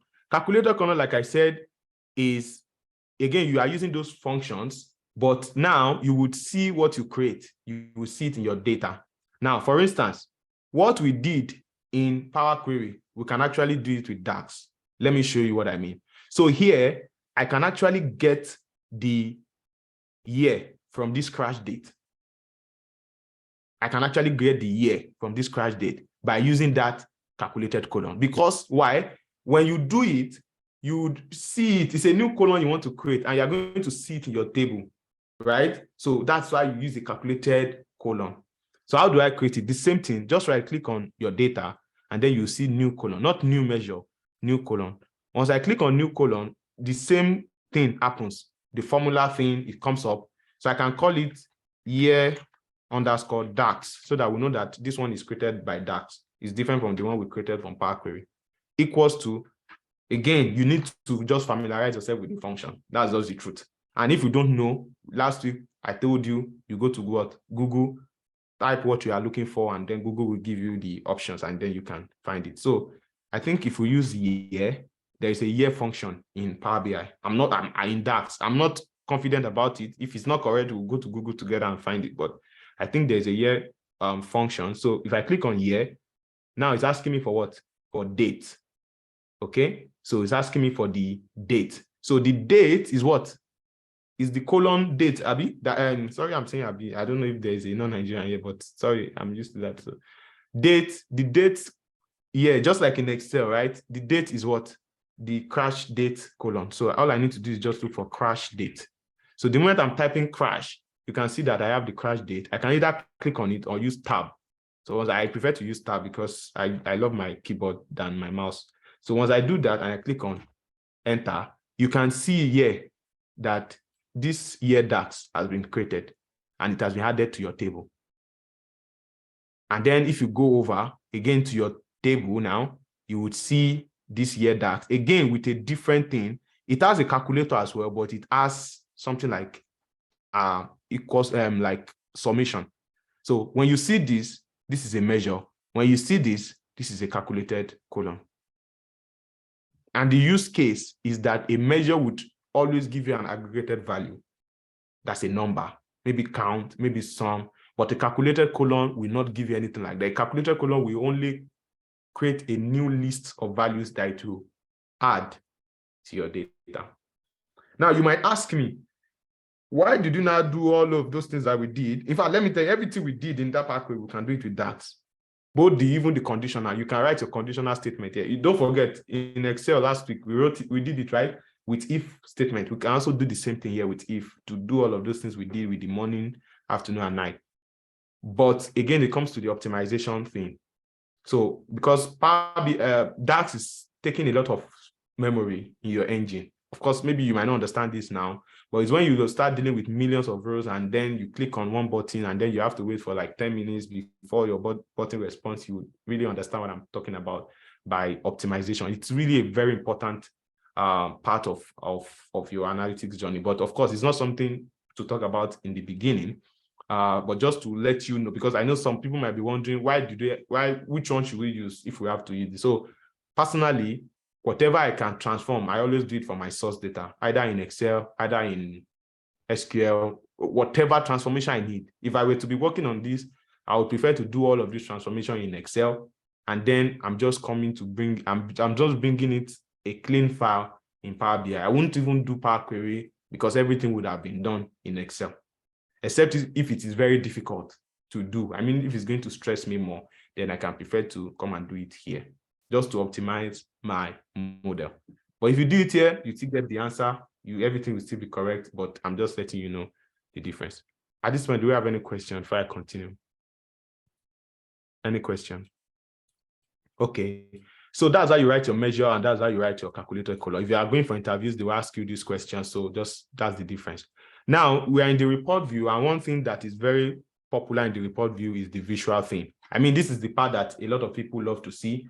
This is the part that a lot of people find interesting, the visual part. Now, this is where you do your thing, you post on LinkedIn, people would say, oh, this is nice, this is good. So we have a lot of visuals in Power BI. We have the stack bar chart, just like in Excel, we have a lot of chart. Again, this is another thing that you need to learn on your own. There are a lot of visualization mistakes. You don't just use any chart because it is appealing to you. You just know charts have the way you use them, but it's beyond the scope of this course anyway. So just letting you know. So we'll just do simple things here and then we'll move on. Okay. So going back to our analysis, our recommended analysis, they said that compare the total accident by month. Okay. So the total number of accidents by month. So very simple. One of the advantages of using a measure is that they are universal. I mean, all these things, if I explain it, you might not really get what I'm saying because it's the first class. So let me just keep it as simple as it can get. So now we want to look at, if you remember in pivot table in Excel, very simple stuff, right? We brought in the month and then we brought in the count of the, do you remember, guys? We brought in the count of the month and then we're able to, so the same thing exactly works here. So I'm just going to come over to month. Where do we create month name? I'm just going to click on it. So you can see the way it came, which is like a table like this. And then I'm going to add the measure which we created, which is that number of accident. Now, you would agree with me that when we were creating number of accidents, we actually used the crash date column, right? But one thing about measure is that they are universal. It will still work here. That's what makes it a explicit. This type of measure is called explicit measure. The one you, I hope I'm not confusing all of these things.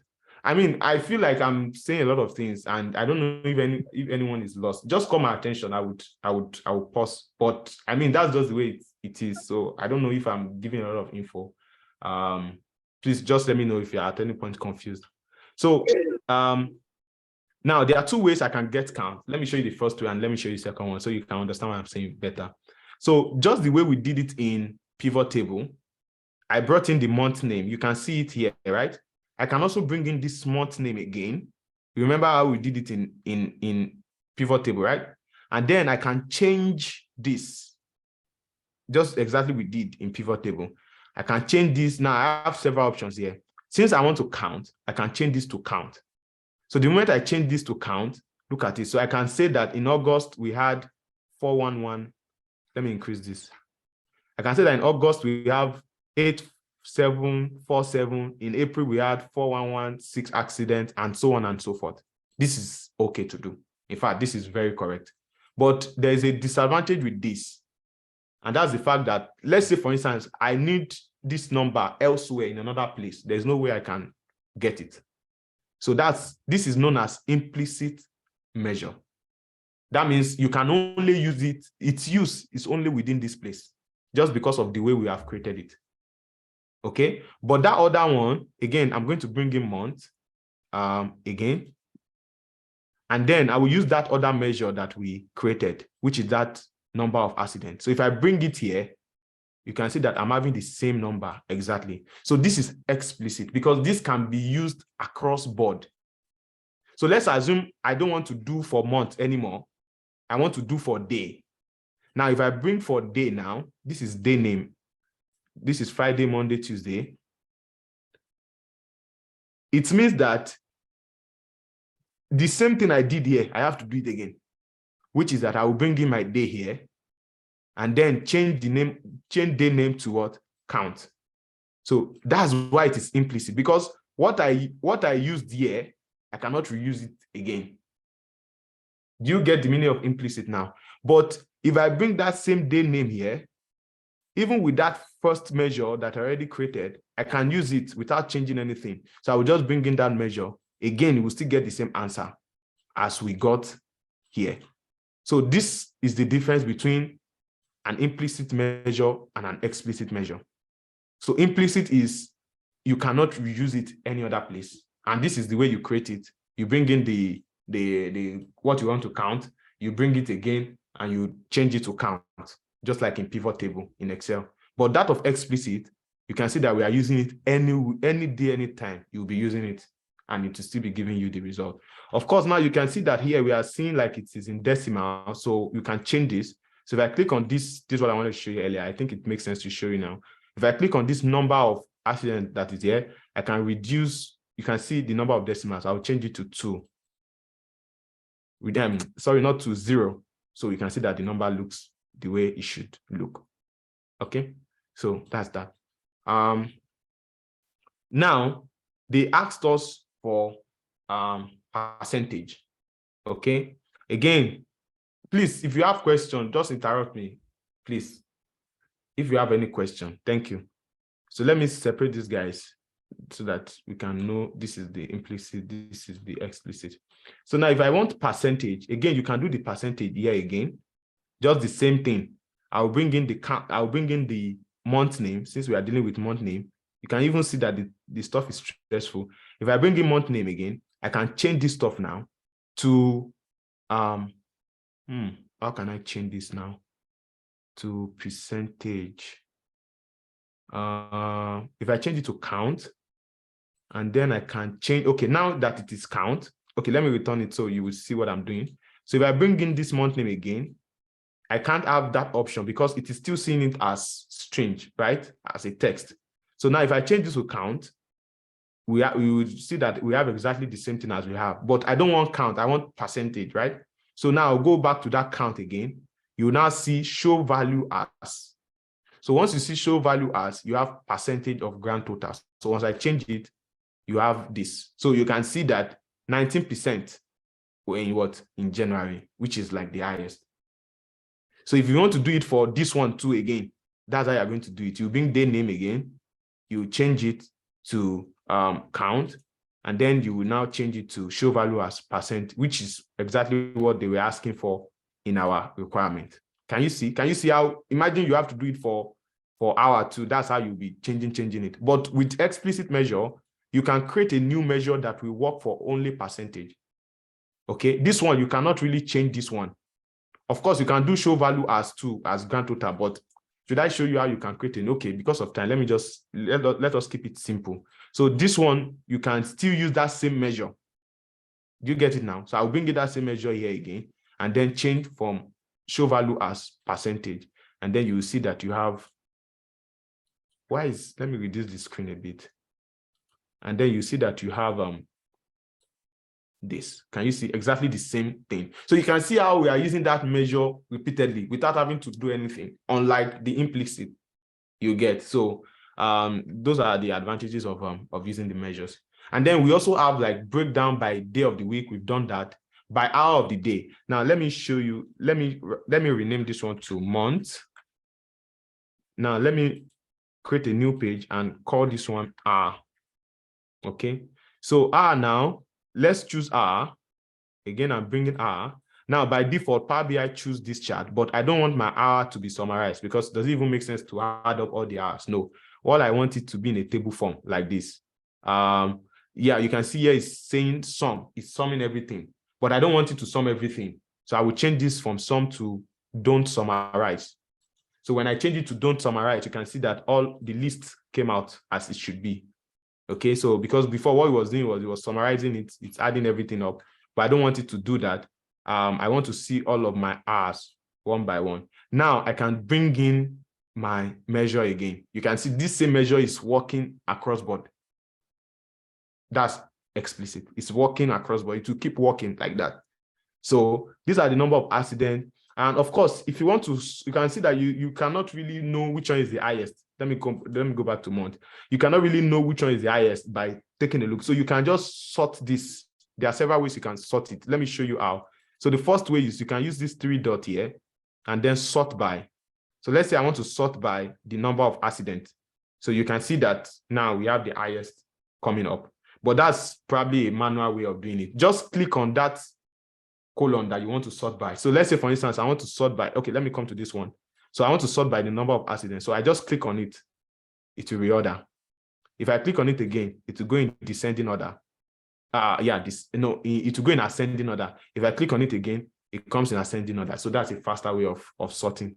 So I'll do the same thing here for hour. If I click on this column, it will sort it. So I know that around 4 p.m., we have the highest number of accidents, which is 5219 within the time that we are considering. Now, does this really make sense? If I want to create a chart out of this now,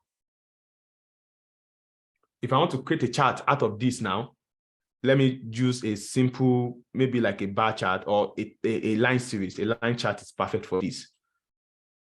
Well, you might still, I think it still look good anyways. I mean, compared to what we saw last week, but I think, let me now show you the second way so you can really understand why we did what we did. So the second one is, what's the name of that column we created again? For our condition, for, who can remind me? The name of that column we created for time of the day, right? So time of the day now we have morning, night, morning, afternoon, and night. Again, that same measure will be used. So if I bring in that same measure now, so we can see that in the morning, let me order it. We can see now that in the afternoon, we have 32778 accidents. In the morning, we have this. In the night, we have this. So it's, for me, as far as I'm concerned, although this still kind of looks good anyways, if you want to look at it in a low level scenario, but maybe the best thing would be to have both of them so that you can have a clue that, okay, generally, there are more accidents in the morning. per the time we are considering anyways. And then, if you want to go level by level, just like we saw that 16, indeed, we have the highest number of accidents. In fact, from around, looking at this chart now, I can conclude that from around, this is around 12. From 12, you can see that the accidents peaked until 7 p.m. So from around 12 now to like 7 p.m., the accident peaked. And then we had the accident lowest in the midnight. This is around 1 a.m., 2 a.m., 3 a.m., 4 a.m., of course, because we don't have a lot of cars moving at that time. So you can really see how your visuals make you easily interpret stuff that are happening. And that's what visual does. Instead of, you wouldn't have easily seen this by looking at the data, of course. So this is why your visuals have to be nice and can really help you interpret results. Okay, so now let's go to the chart proper. So because I just wanted to show you that implicit and explicit measure. You can see how we are using that same measure now. It's still that same measure that we have been using across board to calculate our stuffs. Any question again? Okay, so now this is the visualization pane. So this is where you have all the type of visual. So depending on the type of visual that you use, you can, if I click on this now, for instance, you can see I have y-axis, x-axis, legend, and so on. If I click on this one now, for instance, pie chart, you can see I just have legend values and all of that, which kind of, all of these are contextual, depend on the type of chart that you are choosing. So for this one now, if I want to really represent this, of course, because we just have 3 groups, I would rather prefer to use like a pie chart or a donut chart. So let me just change this to, if I click it, you can see that's changed to a donut chart. So you can easily see from here that we had a lot of accident for afternoon and so on. So let me use this one to explain the formatting. Of course, we have a lot of things in there, but I'll try my best to do as much as I can. So let's say I want to format, because right now it's not looking so good. You would agree with me. You have it all over the place. So let's go how do you format? So now that I have made my visual, this is build visual. Now the next option is format your visual. So this is where you format. So once I click on this format your visual, you would see that the first option I have here is legend. It might not be the same for another one. If I click this one now and I go to format, you can see that it's not legend that came first.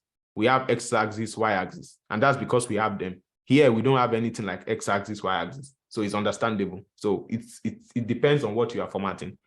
So again, come back to this. So we have legend. So legend is this guy. So I can choose to turn it off. Even if I want to put it on, I can decide, okay, I want it to be somewhere here, which is bottom center. So I can change it position to bottom center, which will be here. I don't like this title, which is time of the day. So I can turn off the title.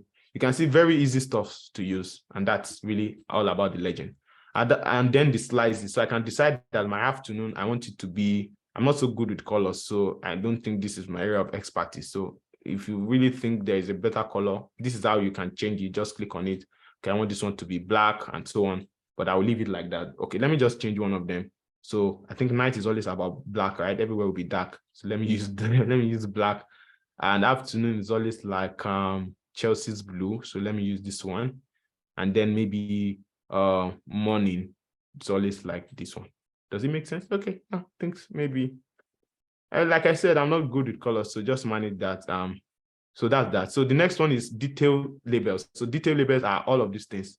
So where do you want them? Is it outside or inside? If I put them inside, you can see the way it looks. It doesn't really make sense. So I think I prefer outside.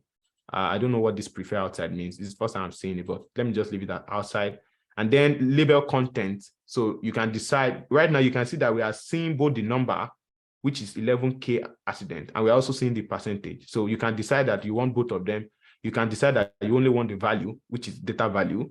You can decide that you only want the percentage. So, I mean, it's up to you, whatever you feel, whether you want it as category. So this way now, if I leave it like this now, I can turn off this legend. So I can know that this is already afternoon. I mean, it's up to you, depending on what you want to do and how you can. The point here is just to show you how you can like make use of this chart. And of course, talking about the value itself, you can, like this one, you can decide, okay, maybe it's too small. You can increase the size. You can see. So these are really stuff, very easy stuff for you to play around with, better than in Microsoft Excel. if you have been doing charts in Excel, you will see that this is very easier to use. So rotation, what's this all about? I don't know. Okay, maybe the way you want to rotate it, but I never really used it before. So let me leave that. So another thing I can change here is the title. So if you come to general, we have properties. This is where you can increase the height if you want, but more often than not, I do it like this, just drag it up and down. So depend on, but if I want like perfect sizing, then I can use here. Okay, I want all my charts to be 320 in height, and then their width should be like 450. So I know it will be the same for all of the chart. So this is just to show you. So title, I can change the title here. You can see the title somewhere here. I can put it in the center. I can change the name to maybe like accident by day. Accident by day, something like that. I can decide to give it a background color. If you have seen some of my visuals before, you see that I like this style a lot. So text to be something like white, you can have something like this. And you're already having your visualization coming together. So you would see that we have like a background here. So sometimes I don't like the background, so I can turn off the background. You might not know now. Let me put it back on and click on any place here on don't click on any chart, just click on your canvas. If I come to format, you can see now it's saying format your report page, because I'm not clicking on any chart. Before it was format your chart, but now format your report page. So if I come to canvas background, I can change the color from white to black. Now transparency is 100%. So I'm going to reduce the transparency. So you can see that everywhere is now black. So now you can see that this indeed has a background color. So if I go back to that general now and turn off the background, you can see that it's gone. So that's how you can know that there's a background there. I just wanted to show you that anyway. So let me just return this back to the way it was. So yeah, so that's how you you do your visualization, you format. So you can create all these charts like this one as well. I can do formatting here. Let me quickly apply the same format. Like I can take off this x-axis because we don't need it. No, not the title, not the axis itself. We can take off the title because we already know that we are dealing with hours. We will say that in our title. And also this y-axis as well. I can take off the title as well because we know we are dealing with number of accidents. And then I can go over to, you can see these grid lines here. I don't want it, so I can turn it off, both the horizontal and the vertical. You can see it looking better now. I can have like markers, something like this. I think it's too big, so I can make it like 2 or 3. You can change the color as well. Maybe I want my marker to be this color, or maybe black. I mean, just depends. I'm just playing around things here. Not so much like I'm really doing anything serious. So you can do this, and then the same thing for your title. So I can bring my title to the center and then change my text to white and then change my background to like maybe something like this to look the same. Okay. So gradually your charts are coming. Okay, I need to add data labels because we need to know what those numbers represent. So again, go to data labels, just turn it on so you can see those labels here, the way you have it here. Okay. So in the year, okay, I need to change the title as well. So number of accidents by time or by hour. So accident by hour. So once you see the title, you already know what we're talking about. That's why we remove those instead of now saying, those things are just taking space. In fact, since we already have data label, there's no need for this y-axis. Of course, these are the visualization tricks anyways. I mean, perfecting your visuals. So it's not, it's added information for you. So yeah, maybe you guys are lucky or privileged, I don't know, but yeah, these are just visualization tips. I know it's not part of what we said we're going to do, but it's better to perfect things than to just do it anyhow. So I want to turn off this y-axis entirely. We don't need them because these numbers are already telling us what this thing represents. So you can add, I like to add background, like border to my stuff. So I can add like border to it, or shadows. I prefer shadows. You can like reduce the color to something like this. Looks really good. Yeah, I think so. So I'm trying to create a sample dashboard. Actually, all these things I'm doing is to create a dashboard quickly within the short time that we have. Hopefully I can finish. So this is accident by day, accident by hour. And then you can do the same thing for all of these guys. So this is by month, right? So this is day name. So you can also use a line chart, or you can use, I want us to use a different chart. So you can use like a column chart. Of course, you can use a column chart for time series. This is time series data. You can't just use any random chart. You can either use a line chart or a column chart. So this is like time series. So again, you can apply almost all the formatting that you have applied earlier. But one thing you can do, let me copy this, Control C, and I come over here and I paste it. One thing you can do is sometimes, depending on if the charts are similar, just like in Excel, some of you that are very conversant with Excel, you probably use Format Painter that you have in Excel, like this one, this guy, right? So it also works here in Power BI. So I can click on this, click on Format Painter, and then click on this. So it will automatically apply as many formatting that it can see here that is applicable here. So you can see it has changed the background, everything looks good. So all I need to do here is to like change the title to something like accidents by day. Accident by day. Okay, since we already have accident by day, this one should not be by day. This one should be by time of the day, right? So since we are looking at whether morning or afternoon or night, so this kind of looks good again. So let me take this back. Let me bring it here and just delete this one. Okay. So what else can I show you? One more thing. We just clocked 2 hours, so let me just add a couple of more stuffs. Buru, let me see that Buru. Again, you can have like an overview of your data here. Say for instance, now if I click on this, if you look at the bottom left here, you can see information about this column. So you can see that we have 74,881 rows, just like we would have it in Excel. You know, in Excel, if you click on a column, for instance, say all of these things, yeah, excuse me, here you can see this count and all of that. So the same thing can also be seen here. So you can easily find information here about that.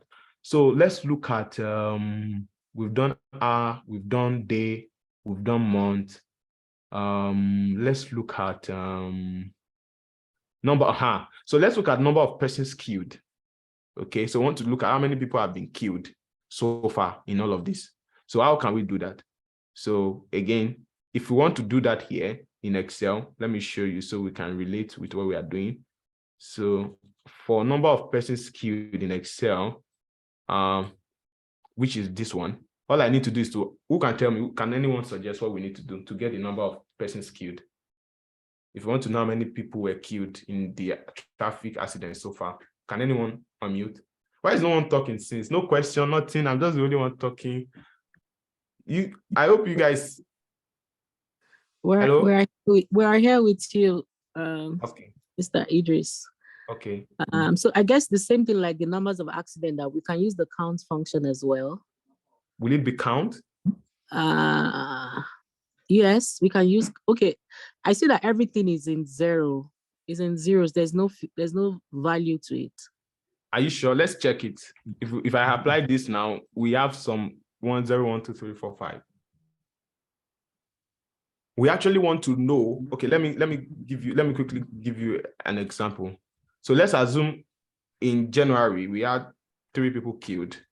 In February we have 5 people killed. In March we had 2 people killed. How many people were killed?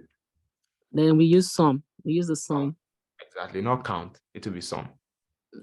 Okay, so it will be sum. So to get the number of people that were killed, we need to sum, right? So it means if I write this sum function here, come over here, number of persons killed, and I bring it down to the end, we have what? 144 people were killed. That's bad news.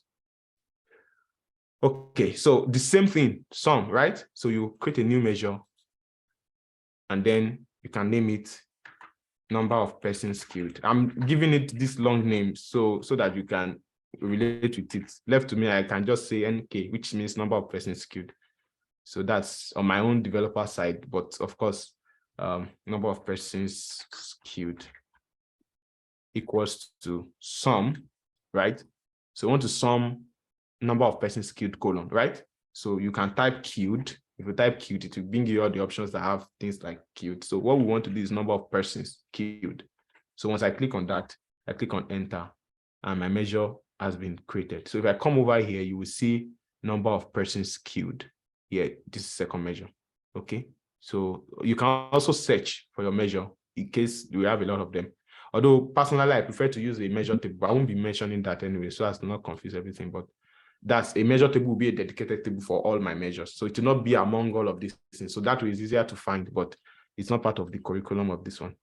Yeah, quick, sorry to interrupt you. So yeah, I wanted to mention that instead of putting that command, we can always click from the fields menu and do a sum. Is that correct?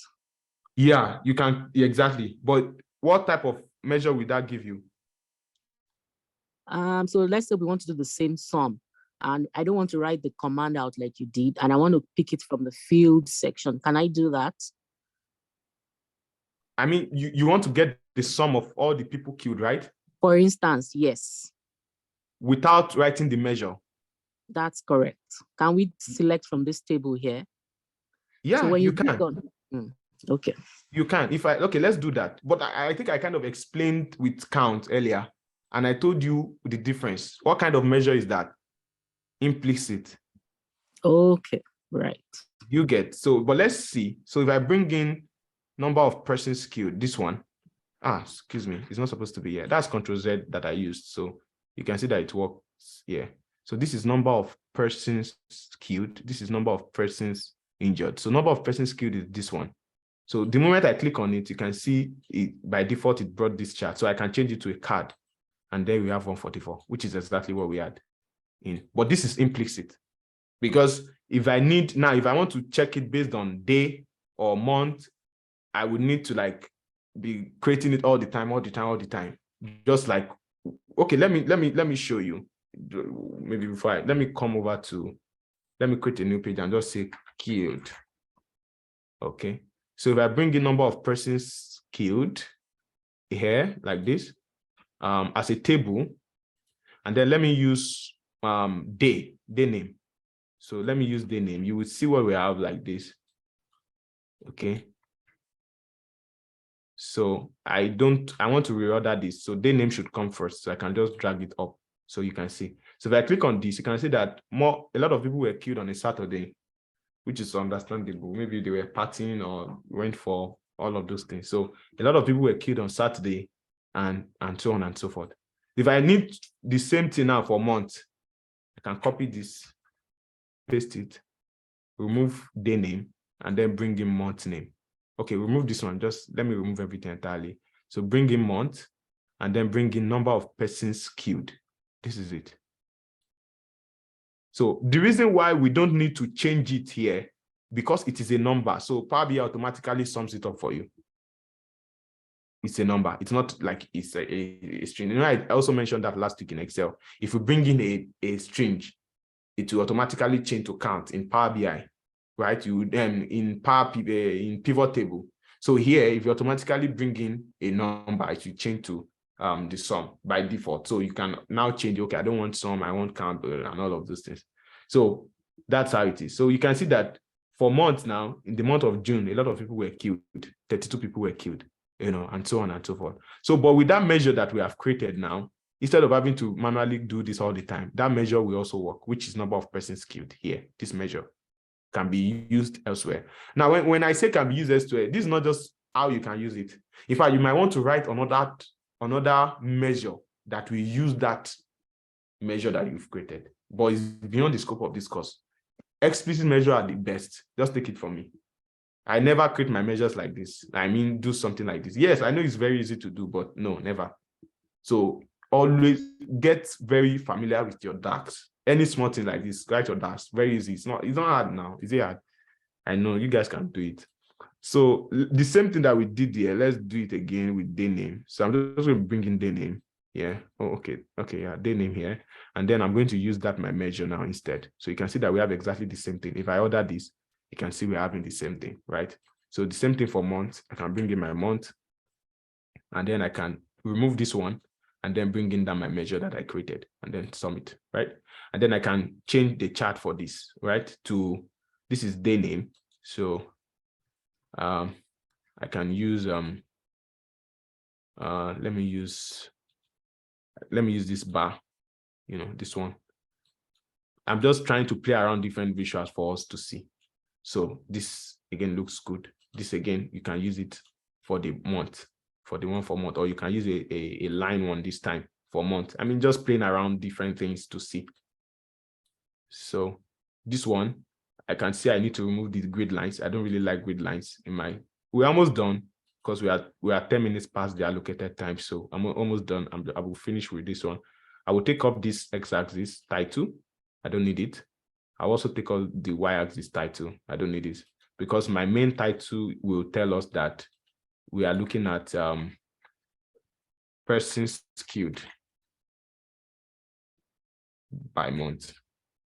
So that's why we are removing those titles in the axis, because the title already tells us what we are looking at. So I can bring it to the center, background color is this, and then text color is white, if you want. So because it is killing, I don't really like this color. So I think since it's killing, we can change that color of bar. So you come over to bars. You can see now we have bars option. We didn't have bars option before. So bars, and then I can change this one to maybe red. Let me look for red here. Just because it's killing now. Abi? So we know that this is killing, that kind of stuff, right? So it looks good. So the same thing here. This is for let me copy this and bring it over here and just apply that same format filter. Just click on this format painter, correct. So now you would notice that your month is not ordered because you are starting from June, July, February, and so you need to reorder this. So sort axis by month name. So now you can see that the issue here, there's an issue here because Power BI is not seeing it as a month. It's seeing it as a string. So I don't really want to go into how you can resolve this, but you can see the problem we have here. It's not seeing it as January, February, it's seeing it as MJ, which is alphabetical order, and that's not what we want. So there's a way you can do that, but it's beyond the scope of this. So let me just leave all of this there. And then once you are done with, this is how you create your charts in different places. And then you can have like a final one, which will be like your dashboard, like your report card. There's where you bring all of those things that you have created. So like this one, I'm just going to click on this, use your control, click on this, use your control, click on this, Control C to copy everything, and then come to your dashboard, and then you paste. If it's not working, just use this paste here. I don't know why recently that stuff does not work. So this is what we have.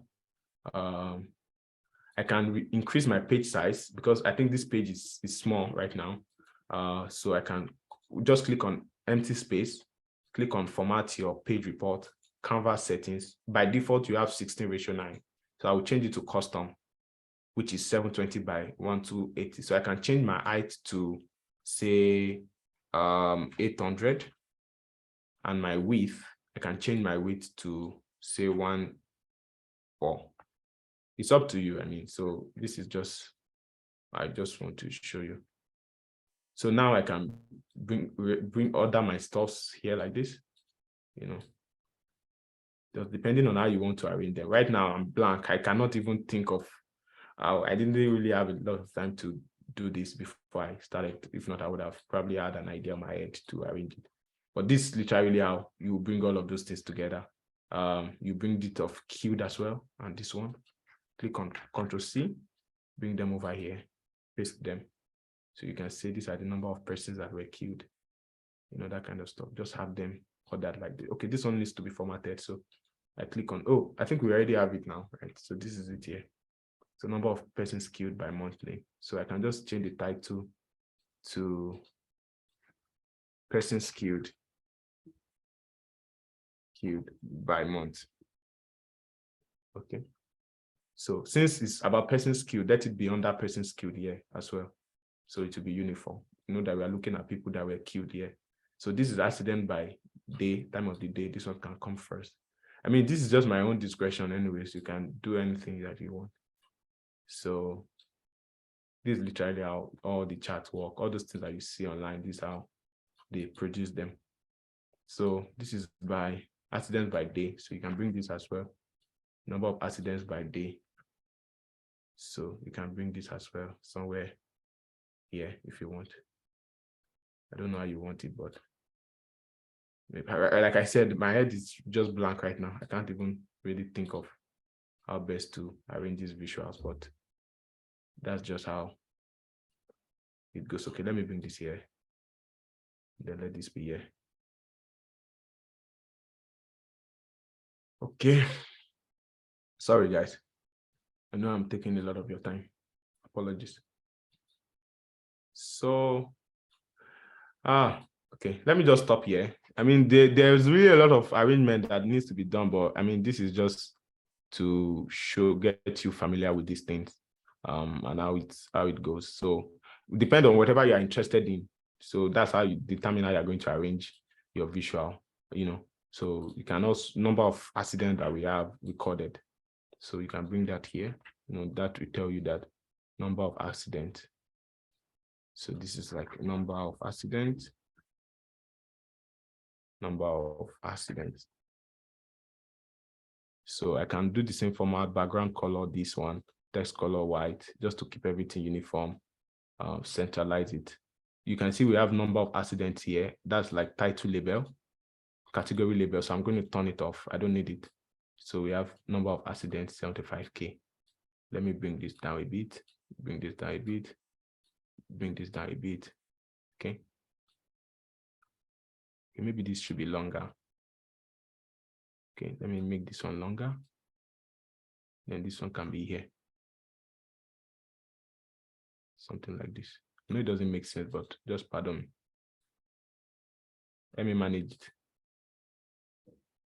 Okay, I know it doesn't look good. It's not the best, but let's manage it.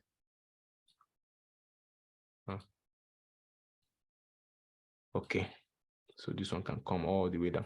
Yeah, looks better now. So number of accidents, you can have them like this. Then you can create this again, duplicate it, and then change it from number of accidents to number of persons killed. Just bring that. You can see now how we are using that filter, that measure over and over again. So you can see it has changed to 144. So I will change the title to number of persons killed.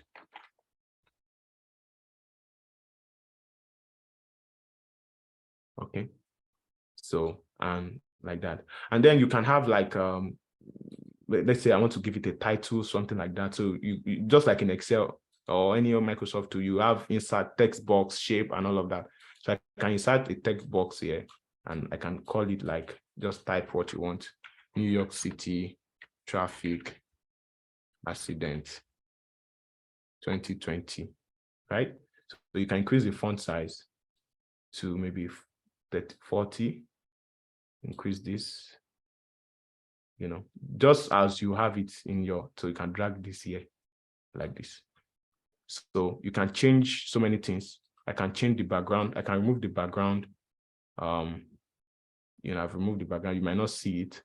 I can centralize it, make it at the center. What else can I do? Bold it, increase this one a bit. Okay. So something like this. So color now, talking about color, I'm not so good with color, but I can like this one now, I can like give it a shadow or visual background and probably give it like this color, something like this. So I'm also good with color, just play around this. So this kind of tells us, okay, this is what we are looking at, and then you can easily see what is going on right here. So I want to bring this here like this. I think it's too big. So I want to bring this here like this, because I want to show you one more thing, the last thing, and I'll round up and I will conclude the class. So this one, so just to bring them here like this. So the last I want to show you is filter. So we can have a filter. What's a filter? A filter is like used to slice something, right? So this is a slicer here. You can see slicer. So once I click on it, this is it here. So let's say I want to slice by month, for instance. So now in my slicer, let me add month name. So once I add month name, this is how it looks like. It means I can have months here. So it means if I select April, every data here will be showing me for only April. So I mean, for only April now, I can see that the number of persons queued in April was what? Was 14, which is exactly the same thing we have here in our month. If you check in your queued, you see that in April, how many people were queued? 14. Can you see? So that's how your slicer works. So you have it also in pivot table. So it's not like there's something special here, but you can see that you can change the style of this to drop down.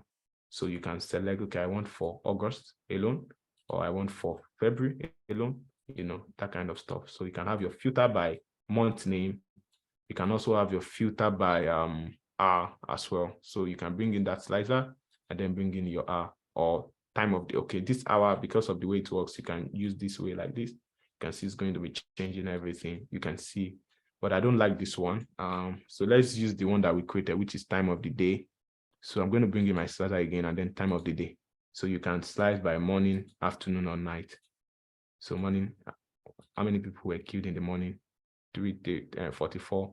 How many people were killed in the morning, in the afternoon, and so on and so forth. So you can get like deep down data drive of your data. So let me bring those slides here, like this.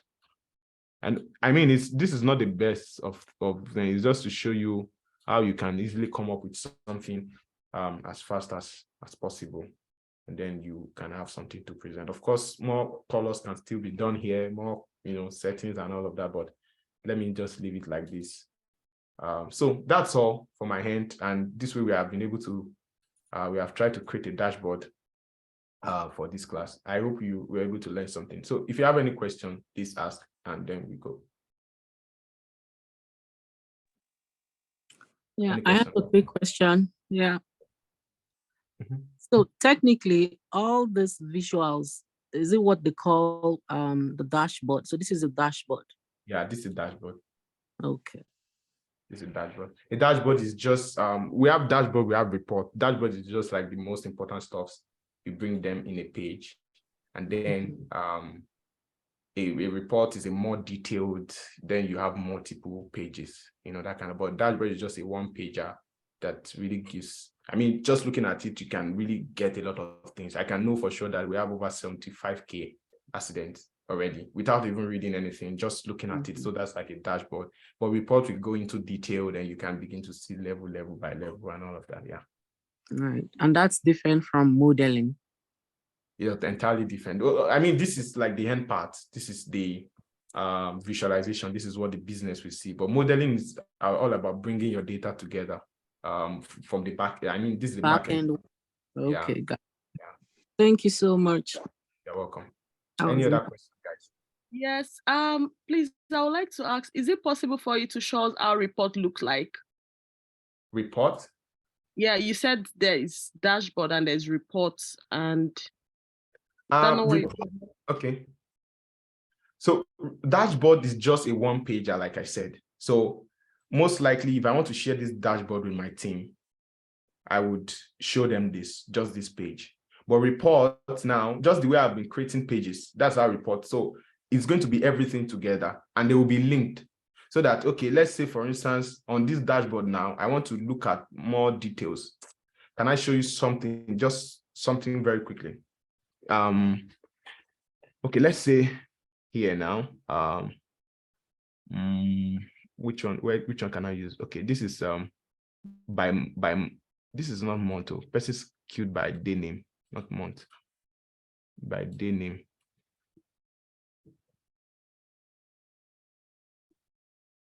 No, I'm not showing you. Don't let me waste your time. I'm not waste your time, but don't let me delay you any further. But the point is that report we link those dashboards together.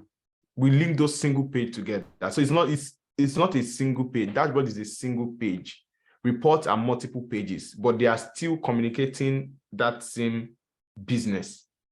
So you can now, let's say, for instance, now I can show them this as high level. I can tell them, okay, the breakdown of this accident now by street name. There will not be a separate page for streets that will analyze street alone. There'll be a separate page that will analyze maybe the vehicle type. We did not even look at that yet. Can you imagine putting all of those information on just a single page? No. So, but if you just want to show them an high level thing, that's where a dashboard comes in, where they can, and in a dashboard, they can play with it. So if you publish this now to Power BI service and you share with your business, they can interact with it just the way we are interacting with it. So I can click on this, it will react. I can, do something like this, it will change, it will move, but more often than not, reports are usually a bit static, Yeah, just check online for more, but just bear in mind that dashboard is like a one-pager. Yeah, thank you, Okay, Mr. So just to add thank to you it. very much. Yeah. Yeah, just to add to it. So reports can be generated on Microsoft Word or PowerPoint, if I'm correct. And basically, it's just a summary of all what you have been doing from the scratch of your analysis. Like you are analyzing this, you are putting a screenshot or like a snip of, okay, this is what and you're talking about that. But this is like the arrival of everything that you have come up with, like the high level view. So my next question to you, Mr. Idris, is that can we actually generate reports with Power BI? Do they use Power BI to generate reports, or it has to be normal Word and PowerPoint? Okay, I think the point here is all about nomenclature, to be honest. Okay. Is all these things are nomenclature. I mean, the way you can use them, people use them interchangeably. Report, dashboard, people use them interchangeably, to be honest with you. So if what I'm thinking is what you are thinking, that's because you mentioned PowerPoint and all of that, you can do it with Power BI, of course. In fact, you should do it with Power. I mean, okay, let me show you one. I don't know if on my channel that I sent to you, I'm not trying to ask you to check it out or anything. I'm just giving an example. I showed how I came up with an analysis on maybe Pizza Challenge, which is like a recent submission, a recent submission that I did publicly. Let me see if I can find that out very quickly. I think I watched one of your videos. I saw you pop online, and I watched one of them. Right? It's a number of them. Yeah. So let me just bring this side to you. This is from my LinkedIn. So this was created in Power BI. So it's a report, and it's one page. Can I call it a dashboard? Maybe yes, but it's too detailed to call it a dashboard. You get, so I mean, these terms are just like, because we have a lot of information here, you have a lot of things, because right now, as it is, what was going on here was, this information here are explaining what you can see. Yes, you can interact with this, but the moment you interact with it, this information no longer valid, is no longer valid. Because, for instance, here now, it says that the total orders was 21,350. If I click on November alone, this value will change. And if there was a place here that I mentioned that the total orders is 21,350, you can see that it has altered it. So this now, the look of it should be static. But as it is, you can still interact with it. So do I call it a dashboard? If I want. Do I call it a report? Absolutely.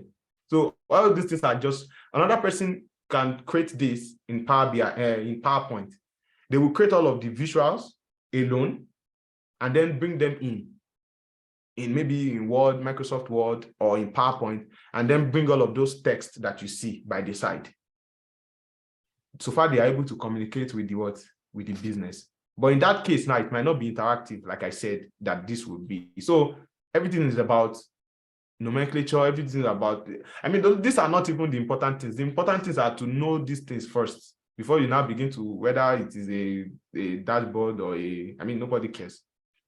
Nobody really cares. So the most important thing is to know how to build something, and then you can now begin to work, you can now begin to think whether it's, I mean, if someone tell me what I designed is a dashboard, okay, good for you. If I tell you it's a report, I'm the one that designed it, then that's what I want. So, but of course, these are nomenclature things. I don't want you to worry yourself about these things, but just bear in mind that generally dashboards are usually one page,